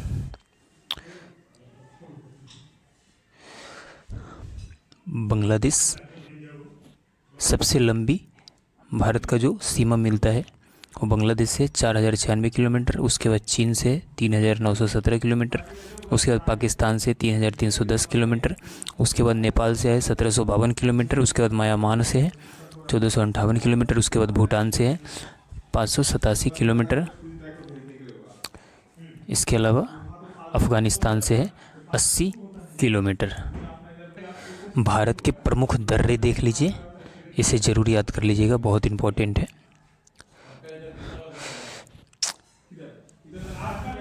पीर पंजाल दर्रा जम्मू कश्मीर में, जोजिला दर्रा जम्मू कश्मीर, काराकोरम दर्रा जम्मू कश्मीर, बनिहाल दर्रा जम्मू कश्मीर, बुर्जिला दर्रा जम्मू कश्मीर। आगे है माना उत्तराखंड, नीति उत्तराखंड, रोहतांग हिमाचल प्रदेश, इसके अलावा बोमदिला दर्रा अरुणाचल प्रदेश, सिपकिला दर्रा हिमाचल प्रदेश। अब देखिए गल्फ स्ट्रीम धारा गर्म धारा है, नॉर्वे की धारा गर्म धारा, ब्राज़ील की धारा गर्म धारा, कनारी की धारा ठंडी धारा है, ये धारा याद रखिएगा। उसके बाद लिब्राडोर ठंडी धारा है, फॉकलैंड धारा ठंडी धारा है। अगला है प्रशांत महासागर की धारा है। देख सकते हैं कि क्यूरोसियो धारा गर्म धारा है, सुसीमा धारा गर्म धारा है, कुरेल धारा ठंडी धारा है, कैलिफोर्निया धारा आपका ठंडी धारा है, पेरू हम्बोल्ट धारा ठंडी धारा है। हिंद महासागर की धाराएं देख लीजिए, मोजाम्बिक धारा गर्म धारा है, अगुलहास धारा गर्म धारा है, पछुआ पवन प्रवाह ठंडी धारा है। इसके अलावा कुछ इम्पोर्टेंट झील देख लेते हैं जो भारत से रिलेटेड है। आप देख सकते हैं डल झील जम्मू कश्मीर, श्रीनगर का गहना बुलर झील जम्मू कश्मीर, भारत के सबसे बड़ा मीठे पानी का झील चोलामू झील सिक्किम, भारत का सबसे ऊंचा झील लोकटक झील मणिपुर, पूर्वोत्तर भारत का सबसे बड़ा। इस झील में केबुल लामजाओ नाम का तैरता हुआ क्या है, दुनिया का एकमात्र राष्ट्रीय पार्क है। चिल्का झील उड़ीसा, खारे पानी का सबसे बड़ा लैगून झील है। पुलिकट झील आंध्र प्रदेश में है, तमिलनाडु के सीमा पर लैगून झील, इसका 84% भाग आंध्र प्रदेश में, 16% भाग तमिलनाडु में पड़ता है। यह झील सतीश धवन उपग्रह प्रक्षेपण केंद्र के पास स्थित है। इसके अलावा अगला है वेम्बनाड झील, यह केरल भारत का सबसे लंबा है। सांभर झील राजस्थान सर्वाधिक खारा झील है। लोनार झील महाराष्ट्र क्रेटर निर्मित झील है ये। अगला है निजाम सागर झील हैदराबाद में है, हुसैन सागर झील हैदराबाद में, कोलेरू झील आंध्र प्रदेश, लैगून झील है, भोजताल झील मध्य प्रदेश में स्थित है। उसके अलावा उकाई झील गुजरात में, डिंडवाना झील या जयसम्मत झील या पिछौला झील, उसके अलावा राणा प्रताप सागर और जवाहर सागर झील, ये सभी झील कहाँ हैं, राजस्थान में स्थित हैं। इसके अलावा किस राज्य में कौन कौन झील है थोड़ा सा आप एक नज़र में देख लीजिए। जम्मू कश्मीर में अनंतनाग झील, बैरीनाग झील, शेषनाग झील, नागिन झील, बिसनसर झील, मानसबल झील, डल झील और बुलर झील, ये सारे झील जम्मू कश्मीर में है। यानी नाग जितना के पीछे लगा होगा वो सब जम्मू कश्मीर के झील होते हैं, इसे याद रखिएगा। नेक्स्ट है उत्तराखंड का झील देख लीजिए,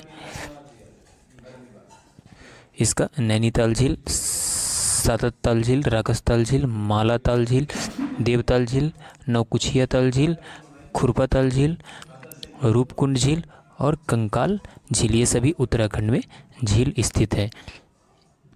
इसके अलावा आप हिमाचल प्रदेश का देख लीजिए, सूरजताल झील, चंद्रताल झील, ये दोनों हिमाचल प्रदेश में स्थित है। उत्तर प्रदेश में रामगढ़ ताल झील, सिक्किम में चोलामू झील, मणिपुर में लोकटक झील, ये याद रखिएगा। राजस्थान में जैसमंद,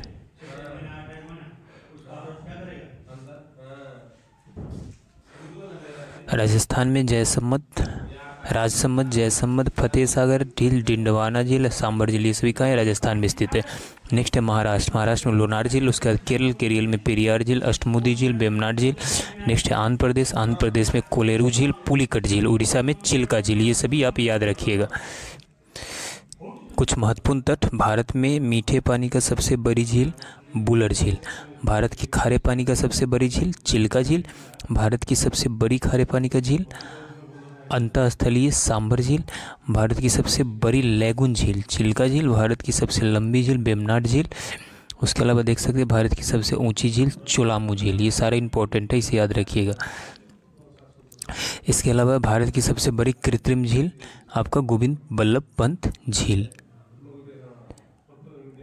इसके अलावा हम कुछ जनजाति देखते हैं, किस राज्य में कौन सी जनजाति है। आप देख सकते हैं जम्मू कश्मीर में गद्दी और बकरवाल, हिमाचल प्रदेश में किन्नर जनजाति, गुजरात में भील, बंजारा, पटेलिया, कोली, डाफर, टुलिया। राजस्थान में देख सकते हैं मीना, भील, बंजारा, कोली। उत्तर प्रदेश की जनजाति है थारू, दिवाली के शोक के रूप में मनाते हैं ये। मध्य प्रदेश में गोर और भील, बिहार झारखंड में संथाल, मुंडा, हो। इसके अलावा देख सकते हो उड़ीसा में खोंड, अरुणाचल प्रदेश में मिसमी, डाफला, असम में बोडो, मिकिर, मेघालय में गारो, खासी, जयंतिया, नागालैंड में मो, आगामी, नागा। इसके अलावा देख सकते हैं मणिपुर में कुकी जनजाति, मिजोरम में मिजो लुसाई जनजाति, आंध्र प्रदेश में कदर जनजाति, केरल में इरला जनजाति, तमिलनाडु में टोंडा जनजाति। इसके अलावा आपका यहाँ पर अंडमान निकोबार में सेम्पेन, भाखा, सेंटलीज जनजाति पाई जाती है। बता दूं कि आज का थोड़ा छोटा क्लास है, कुछ व्यस्तता के कारण छोटी क्लास लेने जा रहा हूँ मैं। अगले दिन से फिर से आपका लंबा क्लास होगा। यहाँ पे आप फसल और उत्पादन में प्रथम राज्य देख सकते हैं। यहाँ पे चावल में नंबर 1 पर है पश्चिम बंगाल, गेहूं में उत्तर प्रदेश, दाल में राजस्थान, कपास में गुजरात, मूंगफली में गुजरात, सूर्यमुखी में कर्नाटक, चाय में असम। इसके अलावा कॉफ़ी में कर्नाटक, सेब में जम्मू कश्मीर, आलू में उत्तर प्रदेश, गन्ना में उत्तर प्रदेश और बाजरा में राजस्थान। तो ये सभी इन्हें आप याद रखिएगा। आप अगर नए हैं हमारे चैनल पे तो हमारे चैनल से जुड़ जाइए, क्योंकि आज का क्लास थोड़ा छोटा है। फिर अगले दिन से आपको लगभग 30+ मिनट्स का क्लास होगा। तो चलिए मिलते हैं नेक्स्ट क्लास में।